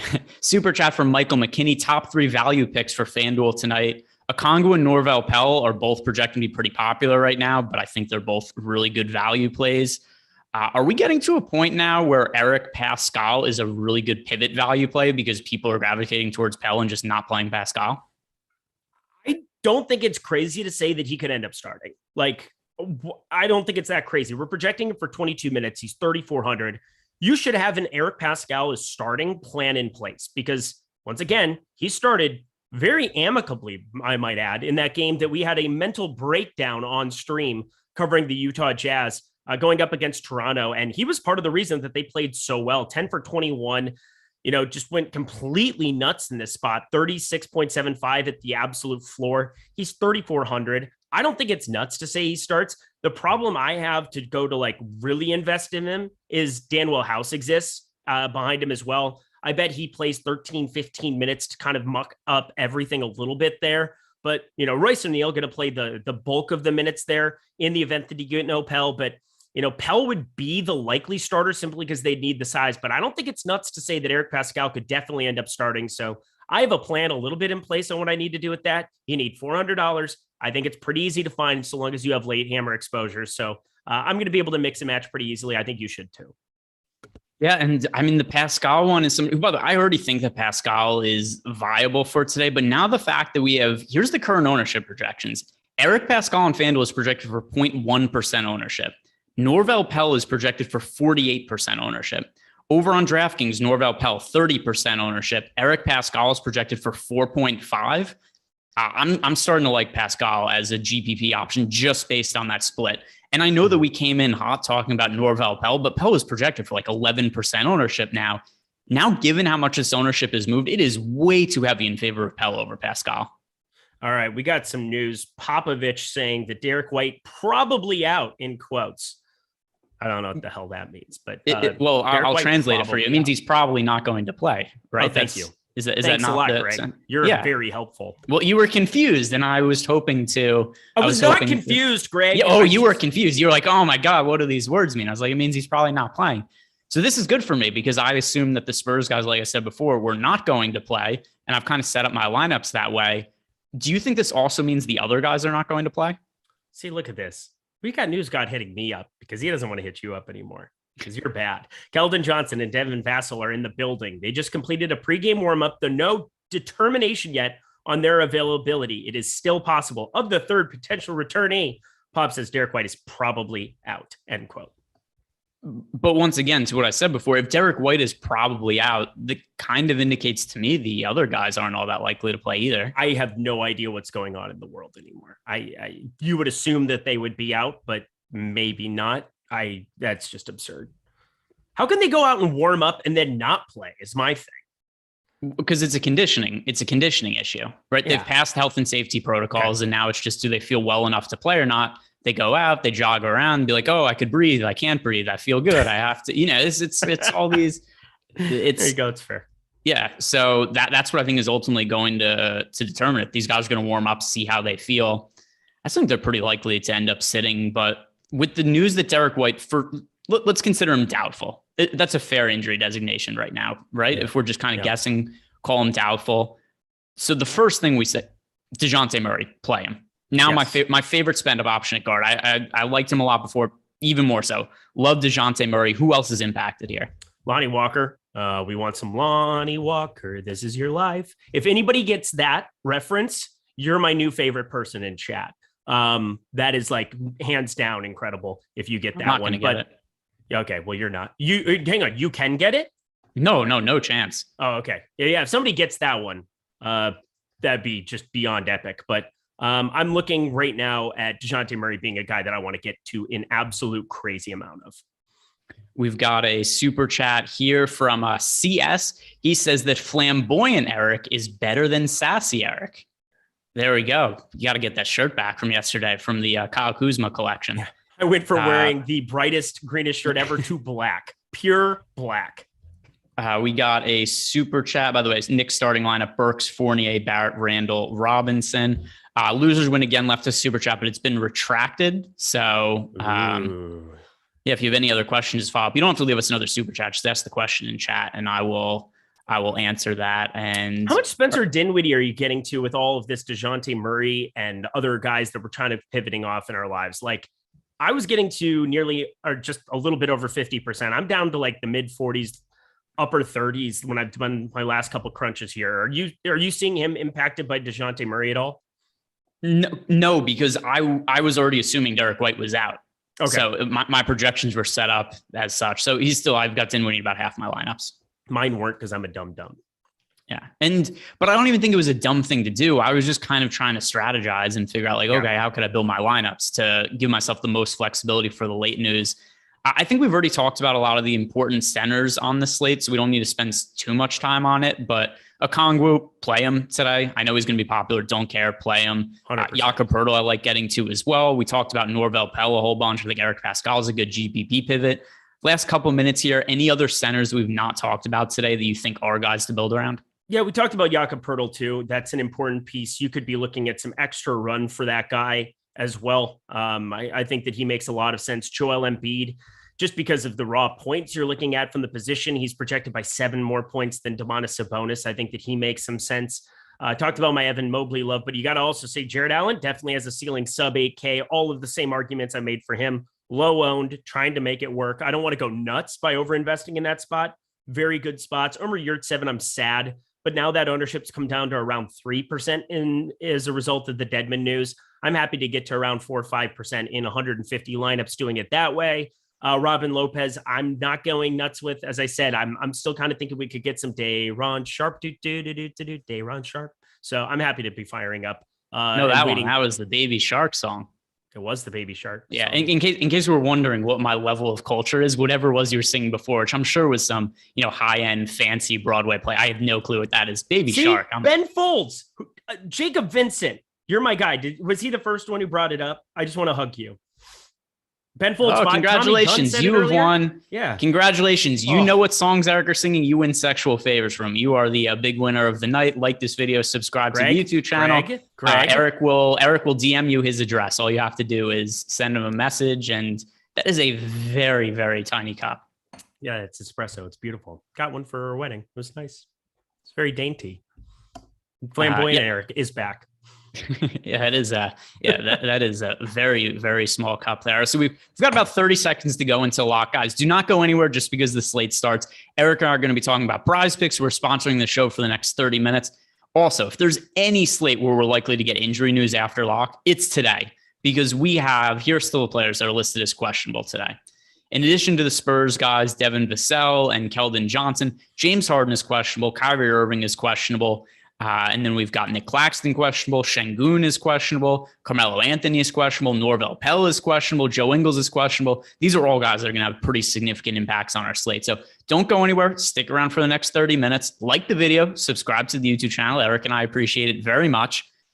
Anything else, Eric, here that you want to mention to the audience if anybody's walking out the door? You want to make them abreast of any info before they leave? Make abreast of any info. Yeah. What is that vocabulary?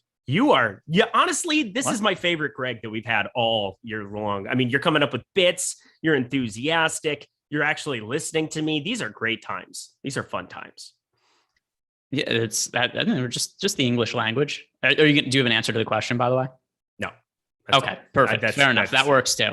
We are at lock. It is time for prize picks.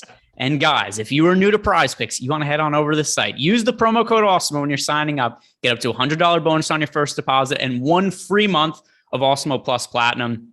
All the tools that you need to make money at DFS. Projections, ownership projections for Yahoo, FanDuel, DraftKings. We got all that covered over at Awesemo. You can get access to all that for 1 month for free by signing up at prize picks using the promo code Awesemo. All right, Eric, let's dig into this. I want you to open up Odd Shopper. And we're going to look at some of the top props of the day. We're going to compare them to the numbers at prize picks. Something else, guys, if you're not familiar with Odd Shopper, it's free to use. So there's no reason to not use it. Get on over to Odd Shopper. You can see all of our projections and you can see what our odds are of props going over or under the numbers. Also, if you're looking at traditional sports books, sports betting now legal in New York City, New York State, you could look at Odd Shopper, free to use tool for now, maybe not in the future. So we want to take advantage of it now. And you get access to tools you need to make money on player props. All right. What are some of the top numbers over on Odd Shopper right now? Sorry. I just got a player locked out as I was trying to hand edit something. Oh my God, what happened? It's fine. It's not a big deal. No, I was just trying to make a swap quick because there's something I didn't like in this FanDuel lineup of mine. But you know what? Whatever. The number one prop, I mean, you want to talk about let's get weird. Tony Bradley, the under 4.5 rebounds here for him. 2.5 rebound projection. I don't think he's going to be listed there, but Marvin Bagley sure is. And I got to assume 7.5 rebounds for him. We are bullish over here on old Odd Shopper on Marvin Bagley. 9.3 rebound projection. obviously having Alex Len out there, no Tristan Thompson, no Damian Jones, no Rashawn Holmes. There are a number of these bigs that are out. So Marvin Bagley, 7.5 rebounds, the over, which is plus 105 at a number of sports books. We actually have projected straight up 9.3. That's a big difference. So the over, take it. So the only thing I'll say is make sure that Metu is not starting over Bagley. Yes. It would not shock me if the starting lineup comes out for the Kings, Metu starts and Bagley comes off the bench. So the Bagley over is certainly playable. I would just give it a second. I would wait an hour or so for that lineup to come out. What happened? Thanks, Eric. Thanks, Greg Toscano Ehrenberg. Oh, I like it. I could deal with it. That is effing epic. That is hilarious. I'm totally cool with being Juan. By the way, I deserve all of the hate in the world for how poorly he played yesterday. Where not only this is how bad it was. He started and just every time he touched the ball, he throws it over. And it was to the point where he played 7 minutes in the first quarter. And I do not believe he checked back in for the rest of the game. They started Gary Payton, the mitten, the second over him in the second half. And they're like, dude, you are not allowed to play basketball anymore. They might have kicked him out of the country for how poorly he played yesterday. And I absolutely deserve a flogging for it. So I'm cool with being Juan Toscano Ehrenberg for today. That went poorly. I mean, that's the funniest shit I've read all day. And we've had some funny stuff going in chat. We've had some good stuff going today. Let's see. Anything else on a news standpoint that we've missed? Oh, here we go. Şengün ruled out today. Oh, interesting. So Daniel Tice probably going to be starting, I would assume, next to him there. I mean, we do have Tate Gordon's back. So, I mean, there's some ways that they can go in this spot. It's not like, Christian Wood it's not like the Spurs are going to have some big four out there that they need to match up, but I'm assuming it's Tice along with Bates D-Up that would be matching up at the four. But, does that do anything for you? It doesn't do a whole heck of a lot for me. Yeah, Christian Wood. So Christian Wood's minutes are really secure with Şengün out. Not that they aren't normally, but now Christian Wood, who is somebody I thought might have been a little bit too popular on the slate, don't care anymore. Now I'm going to be getting myself to some Christian Wood for sure. And Tice doesn't matter to me, but the Christian Wood piece of this certainly matters. I'd be shocked if Tice starts. Thank you, Ryan. See, this is why it's good to have. That's what friends are for. Sorry. You like what's your favorite musical? You seem to be very into them. Hamilton's pretty good. I used to hate, the first time I saw Hamilton, I didn't know any of the songs. So I'd say that, not the word hate, I just didn't really understand it. And then as I listened to it, I was like, oh, that's fantastic. Favorite musical. Yeah, I like the Spider-Man one where the guy fell off the balcony. Dude, that was so good. Across the Universe, or I think that's what it's called. Spider-Man. What was the Spider-Man cartoon one? I mean, it wasn't a musical, but cartoons. I think have I asked you the wrong question? Cartoons are usually not musicals. Oh, okay. Never mind. It was really good. The South Park musical that was. Oh, dude, there were so sea otters. Also, I never saw the Book of Mormon, but I wanted to. Oh, Book of Mormon's incredible. It's absolutely incredible.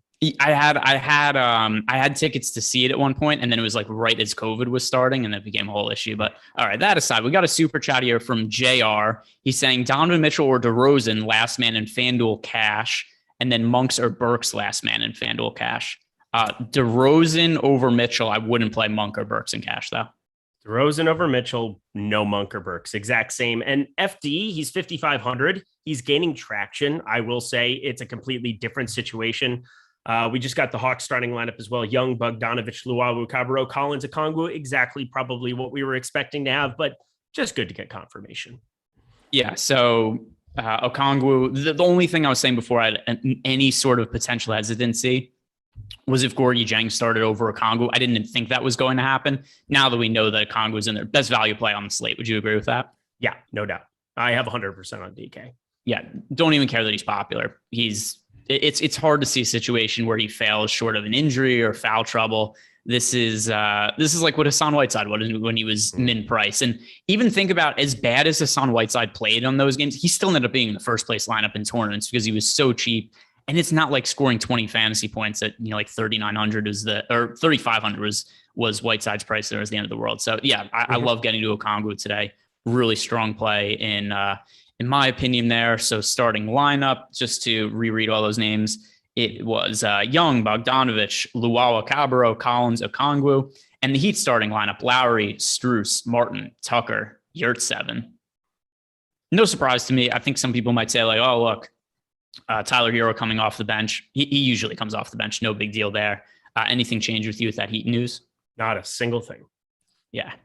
All right. Let's head on back to Prize Picks now, and let's try to find some props that are actually there that we could like quite a bit. We talked about the Tony Bradley. And by the way, if you guys are just looking to place a player prop bet at sportsbooks, I would recommend checking out some of those Tony Bradley numbers, because those are kind of oddly weird numbers for him. He's not going to play a big part in the rotation. Yeah, they're absolute smashes. It's just going to be hard to find guys like that. You're not going to have the D and F list players there that are listed on Prize Picks. No, it's weird to me that there's even any kind of substantial props that sportsbooks have listed for Tony Bradley, but it is what it is. Go take advantage of those. What are some of the other players that we have on Odd Shopper that are projecting for a really good chance hitting the overs or unders? So, I mean, this one I think was a smash, or it should be like the number one smash for me. If I'm starting a Prize Picks card, which I'm doing right now, I'm going to put a $20 card together as we're talking. I don't know how you don't just love the over on assists for Dejante Murray. He just really sticks out as a guy that you need to be jamming in a lot of these spots. I think they just took it off the board, actually. That's a bummer. I bet it was getting just hammered because we have him projected for over 11 assists. He's got 8.5 and 9.5 were kind of the numbers. I think 9.5, the over on it is now juiced minus 109 in a number of the books. 35% expected ROI, 70% expected win percentage. So kind of a bummer that that's off the board here right now. I'm not seeing it. The other one, John Collins. Sorry, I have to cut you off. Very important news. Very important news. Sorry, my bad. I hate doing that, but sometimes it calls for it. Yeah. No, Kyrie Irving, James Harden, both playing today. Nick Claxton has been ruled out. All right. So first off, let's talk about the implications of this. What are there Durant numbers on? 30.5 seems like a very high points total for Kevin Durant with James Harden and Kyrie Irving playing on Prize Picks. Under 30.5, does that seem reasonable to you? Yeah, we want the under now. Get it now. So Prize Picks info, under 30.5 real life points for Kevin Durant. That seems like a little bit of an inflated number with the Nets guys now being ruled in. Now let's talk about this from a DFS standpoint. How are we handling the Nets? Kyrie Irving in, James Harden in, Kevin Durant, we knew he was going to be in. And now Nick Claxton out. First off, let's start with the big three. Where do you stand with these guys? Kyrie Irving on FanDuel, nothing else. I don't want to, it's really thin to try to make them any kind of a thing on DK. We don't have a gigantic sample size. Kevin Durant's been the guy who has generally performed the best. James Harden turns into a little bit of a facilitator. My thing about this whole situation is Kyrie Irving, you would think, is going to be able to play more minutes here. Obviously, he can only play on the road. He immediately played 40 minutes there in that start against Portland. I think he's going to allow for James Harden to take a little bit more of a backseat. It's just really, really unknown. I find Kevin Durant and James Harden just really unnecessary on this slate. But because Kyrie Irving is only going to be playing half the games here going forward until something were to change here in Brooklyn, I don't know when it would. But in Chicago here for this game, Kyrie Irving, I just feel like he's going to still play the most minutes, just simply because, just play him as much as you possibly can on these road spots and let Kevin Durant and James Harden take a little smaller backseat here. This is a competitive game. They're dogs against Chicago. I just think Kyrie Irving is the only one I'd want to get to simply because his tag is cheaper. But on DK, I still find him unnecessary there at 8,900. And on FanDuel, I just think, that's way too low, 8,200 for him. I'm happy to get to a little bit.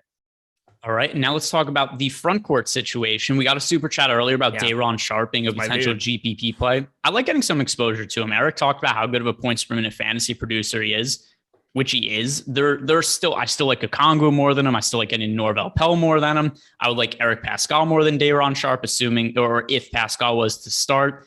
So I look at Day'Ron Sharpe as a guy this year who is playing only 8.1 minutes per game. In those minutes, though, double-digit DraftKings points, 10.05, so well over a fantasy point per minute. I don't think he starts, but I do think he plays enough minutes to potentially spike some upside. So I like him as a low-priority GPP play now that Claxton's confirmed out. Yeah, I mean, I liked him ahead of time. I'm kind of bummed the news came out so early because that game doesn't start for almost 3 hours, but I was already getting to him. I'm still going to get to him. I'm going to get to him probably more obviously now, but The main thing for me is just making sure that you see how that starting lineup kind of pans out. I don't assume he's going to necessarily be starting here, but crazier things have happened. They've been starting Duke Jr. in some of these spots, and he doesn't play like any kind of minutes. My big thing about playing a guy like Day'Ron Sharpe, where he's power forward only on FanDuel and he's center only on DK, is that you just get such a strong fantasy point per minute rate that if he does get the 24 minutes that we saw finally there in Portland, he can do something with them. And you had James Harden out for that game, so we got to take everything with a grain of salt. That's a lot of minutes to be spreading around. And I know obviously it doesn't affect his position, but it for sure affects some of the fantasy rates that you're going to see for a guy like that. They'd have to do different things when one of the big three is going to be out. With all of them in, I don't know if anybody has like the massive ceiling, but his low tag on DK and then power forward, 4,500 on FanDuel. I think that there's enough room so long as he is starting where I want to get there. That's probably the one site though, that I'm willing to just kind of go to the rest of the field where we have like Norvell Pels at the absolute min over there. I'm going to way prefer that, but just kind of having a plan if he does start, just knowing that 4,500 is still a really good play at that number. Yeah, I am watching the Wizards Magic game right now. Terrible basketball to this point. The only guy who's doing anything, we just saw Dinwiddie picked up a steal. He hit a layup before. The score is 4-0 2 minutes into the game, and it has been brutal to watch. The Magic are terrible. Robin Lopez's hair looks stupid. The whole thing's a mess. Can we at least say that Kyle Kuzma at least didn't get there last night? Thank God. Kuzma ended up being, he didn't end up being terrible, but he wasn't good yesterday. Yeah, but thank God he had zero. I can't poo-poo on him too much. He scored more fantasy points than Juan Toscano Anderson by only 39. By quite a wide margin. He had more because he scored. Because Kuzma finished with like 40 and Toscano Anderson finished with 0.5 or something like that. So Kuzma certainly won in that respect. Let's look back over at Prize Picks. We've hit on all the net situations, and it doesn't look like there's any other news that's popped up right now. Nothing else that's come up from a news standpoint. So let's get back to some of the odd shopper props that we've projected and compare them to some of the stuff we have on Prize Picks. What are some of the other ones that pop out as being fairly likely that the overs or unders? Yeah, so we've got Tyrese Halliburton. This whole thing, his assist props have been out of control. We've talked about him, I think, every single time on the Prize Picks show for the last 2 weeks. And Tyrese Halliburton, 7.1 assist prop. You have De'Aaron Fox out there. He's going to continue to just chomp into Tyrese Halliburton's workload here. And now he's starting to see a little bit of that regression. I think 8.5. It's juiced to -133 at a number of books. That alone, when you see something like that exists for a number, he's 7.5 over on Prize Picks. So they're a little bit ahead of the curve there as opposed to some of the books that I'm looking at. But I still think the under on 7.5, we're looking at a decent enough play there. I think we can maybe do a little bit better at that number, but 8.5 for sure on sports books on Odd Shopper, definitely a good place to go. I think going to somebody like, what is Kevin Love's rebound prop? Eric, it's happening again. I have to cut you off. Norvell Pell is out today. He will not play. Fudge. No Norvell Pell. So Norvell Pell, who in our last ownership projections was expected to be in like 50% of lineups on FanDuel, 30% on DK, no longer an option. Illness. He is out.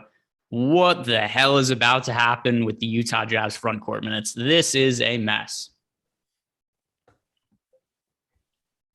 Joe Ingles is in, by the way. Joe Ingles is in. Oh, okay. Well, there's that. Joy. That does jack shit for us.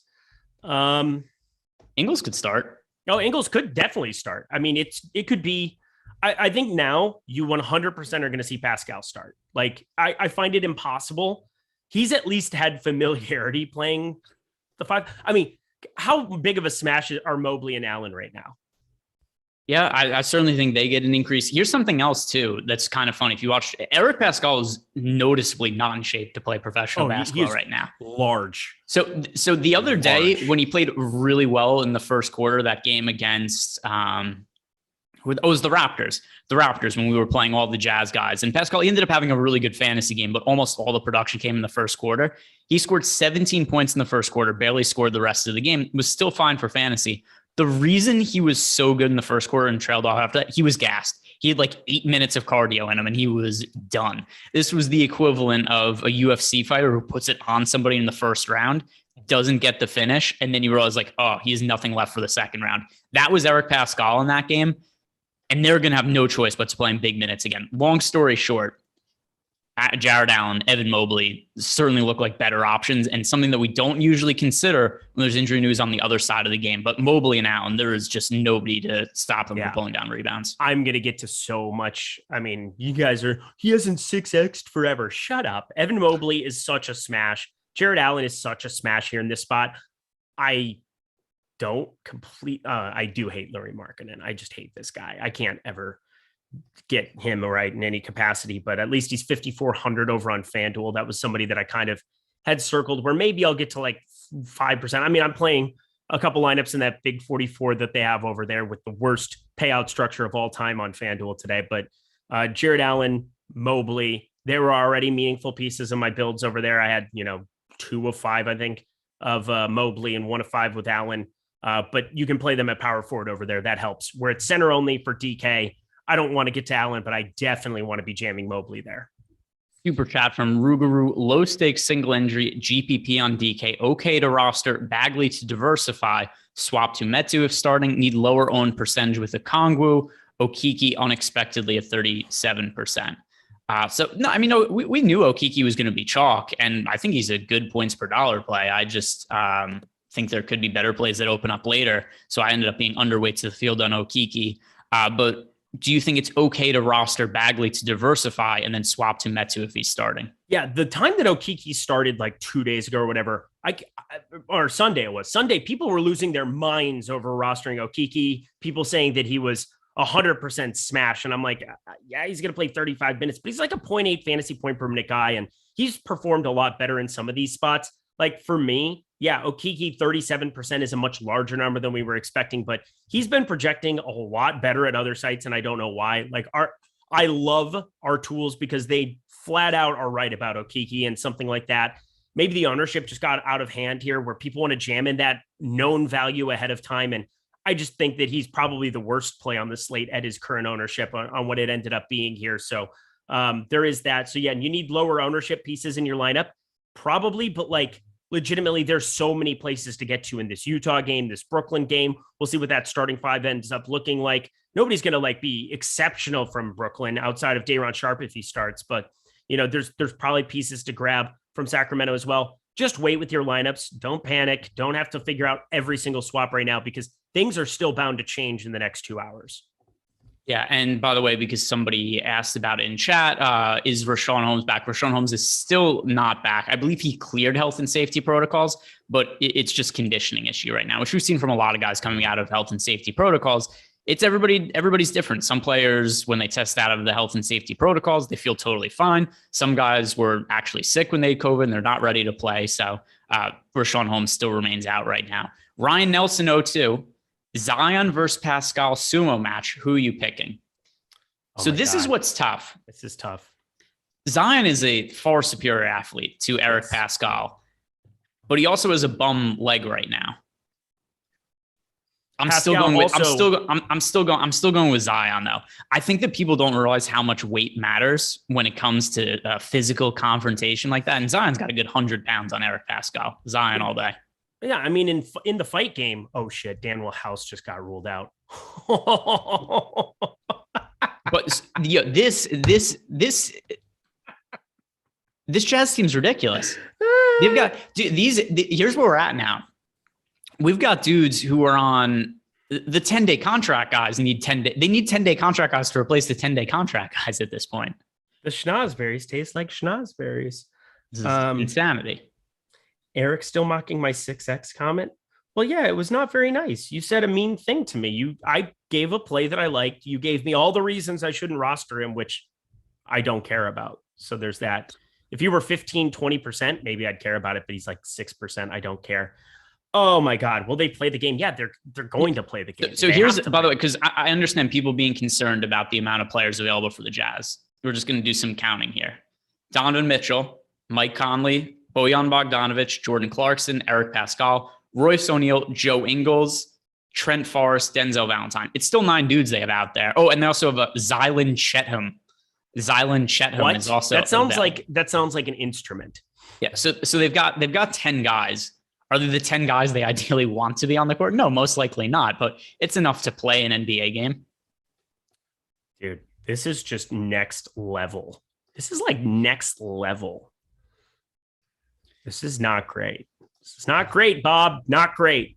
See, this is why everybody needs to stick around for the last 30 minutes and why everybody should be liking the video, subscribe to YouTube. I know that Eric likes to smash the like button. I'm a little gentler than Eric, which is why I say gently caress the like button, but touch it, be kind to it, and let it know that you're going to be back.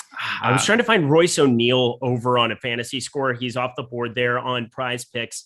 We've got 8 points. I don't know if I even want to be playing that, but Mike Conley over 15.5. I mean, Mike Conley is going to play a lot of minutes, a lot more than his typical upper 20s, low 30s, I would think, in this spot. I mean, they're going to have to just try to make Cleveland go small, which is not going to go well because Cleveland's going to play big and they're great defensively. I hope everybody got on that Cleveland side with me, +5. That would be awesome for you. But I like the under on 30.5 projected points for Kevin Durant. I like the over on 15.5 for Conley points. Looking through anything else to extract on that in the moment, it looks like all the Royce O'Neal stuff I would want, I can't get to. So that's a bummer. Yeah, and I'm looking through also just some of the results that we've had so far. You ready to tilt while we update lineups? Are you updating lineups? Yeah, I am, like a lot. Okay, so you update lineups. I need to do that also. But I'm gonna read off some of the early results we have so far. We've got Robin Lopez. This was the concern with Robin Lopez. He played 5 minutes and checked out. I don't think he's going to play very much today. 0 points, 3 rebounds. He's out of the game right now. Chuma Okiki, decent start, 3 points, 2 rebounds, and a steal. Over on the Washington side, we've got Spencer Dinwiddie, 5 points, a rebound, and a steal. Thumbs up. We like to see that. We've got Kispert's actually started kind of okay there. Let's see what's going on in the Celtics-Pacers game. Oh, you're not going to like this.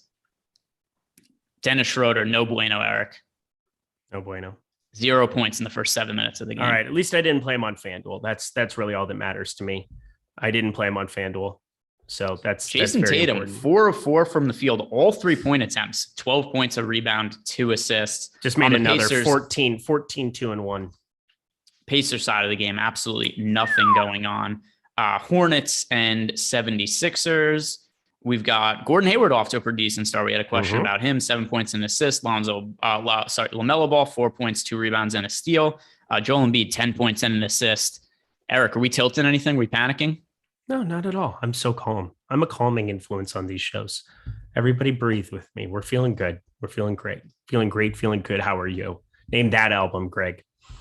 Panicked about the Utah Jazz, if being honest. I have no clue what to expect here, and I'm not enjoying this. That was not the album I was referring to, but it's okay. Okay. Well, that's what's on my mind.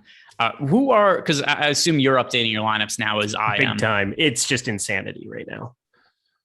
All the Eric Pascal, right? Yep. All of it. He's my highest owned player.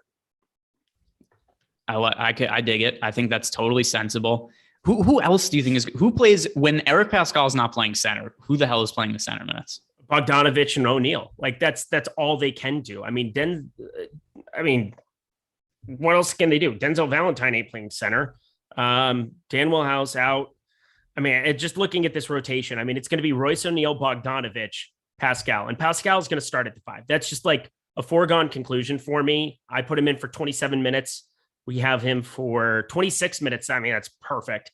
I'm just kind of like figuring out exactly how the minutes allotment needs to go. But like Daniel House being out is gigantic because it's just one other guy that's just gone that you don't even have to think about. Like you should be playing 2 Utah Jazz guys in pretty much every lineup. Are you taking any flyers on goofy Jazz players? Goofy Jazz players. You know what I mean? But you know what I mean? So, yeah. So kind of like, the Denzel other Valentine day would be, I mean, he's available, right? Yeah, I'm not playing him. That's but I mean, goofy.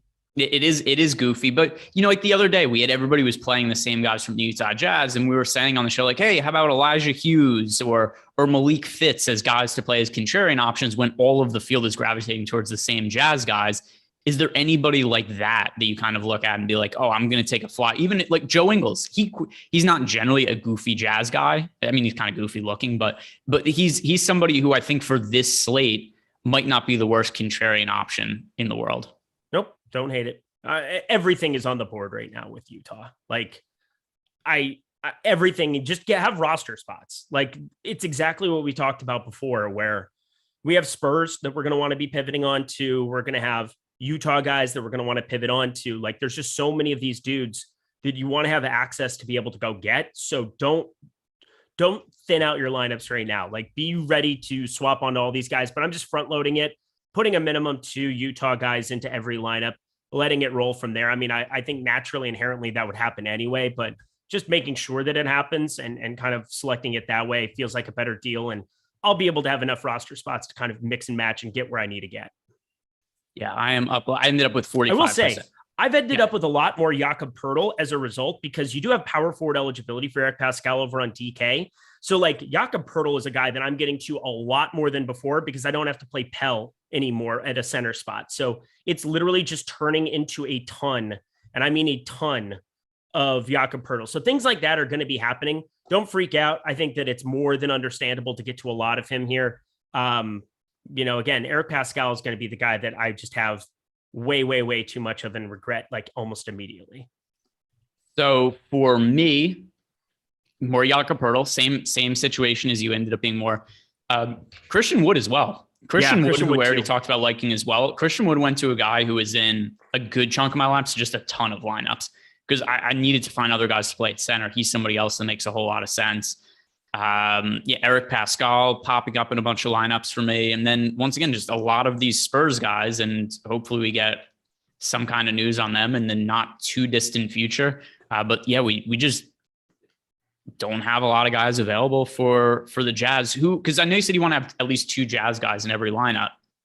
Who is it that's a really high priority for you other than Pascal, or is it just Pascal and other guys mixed in? It's Pascal and other guys mixed in right now. Again, I'm not saying Mike Conley, Donovan Mitchell need to be like huge priorities here in certain spots, but what I do think is that I'm going to have some maneuverability to get onto more Spurs guys. Like I imagine that these are going to turn into Spurs guys, but I want them to be as late as possible here. We'll have this entire hour here coming up to kind of mix and match and get where we need to get. But like, as it stands right now, I just want to make sure that I have as late as possible these spots. So I'm just kind of getting to, God, we've got 1 minute left here. I just need to get this update in. This is just absurd. Yeah. So you go ahead and work on that. I'm going to kill some time here. So here's what I want to hear from you guys in the chat. How many more rebounds do the Cleveland Cavaliers have than the Utah Jazz today? What does the final rebound margin end up being? Do the Jazz get 0 rebounds? Do they get 5 rebounds as a team?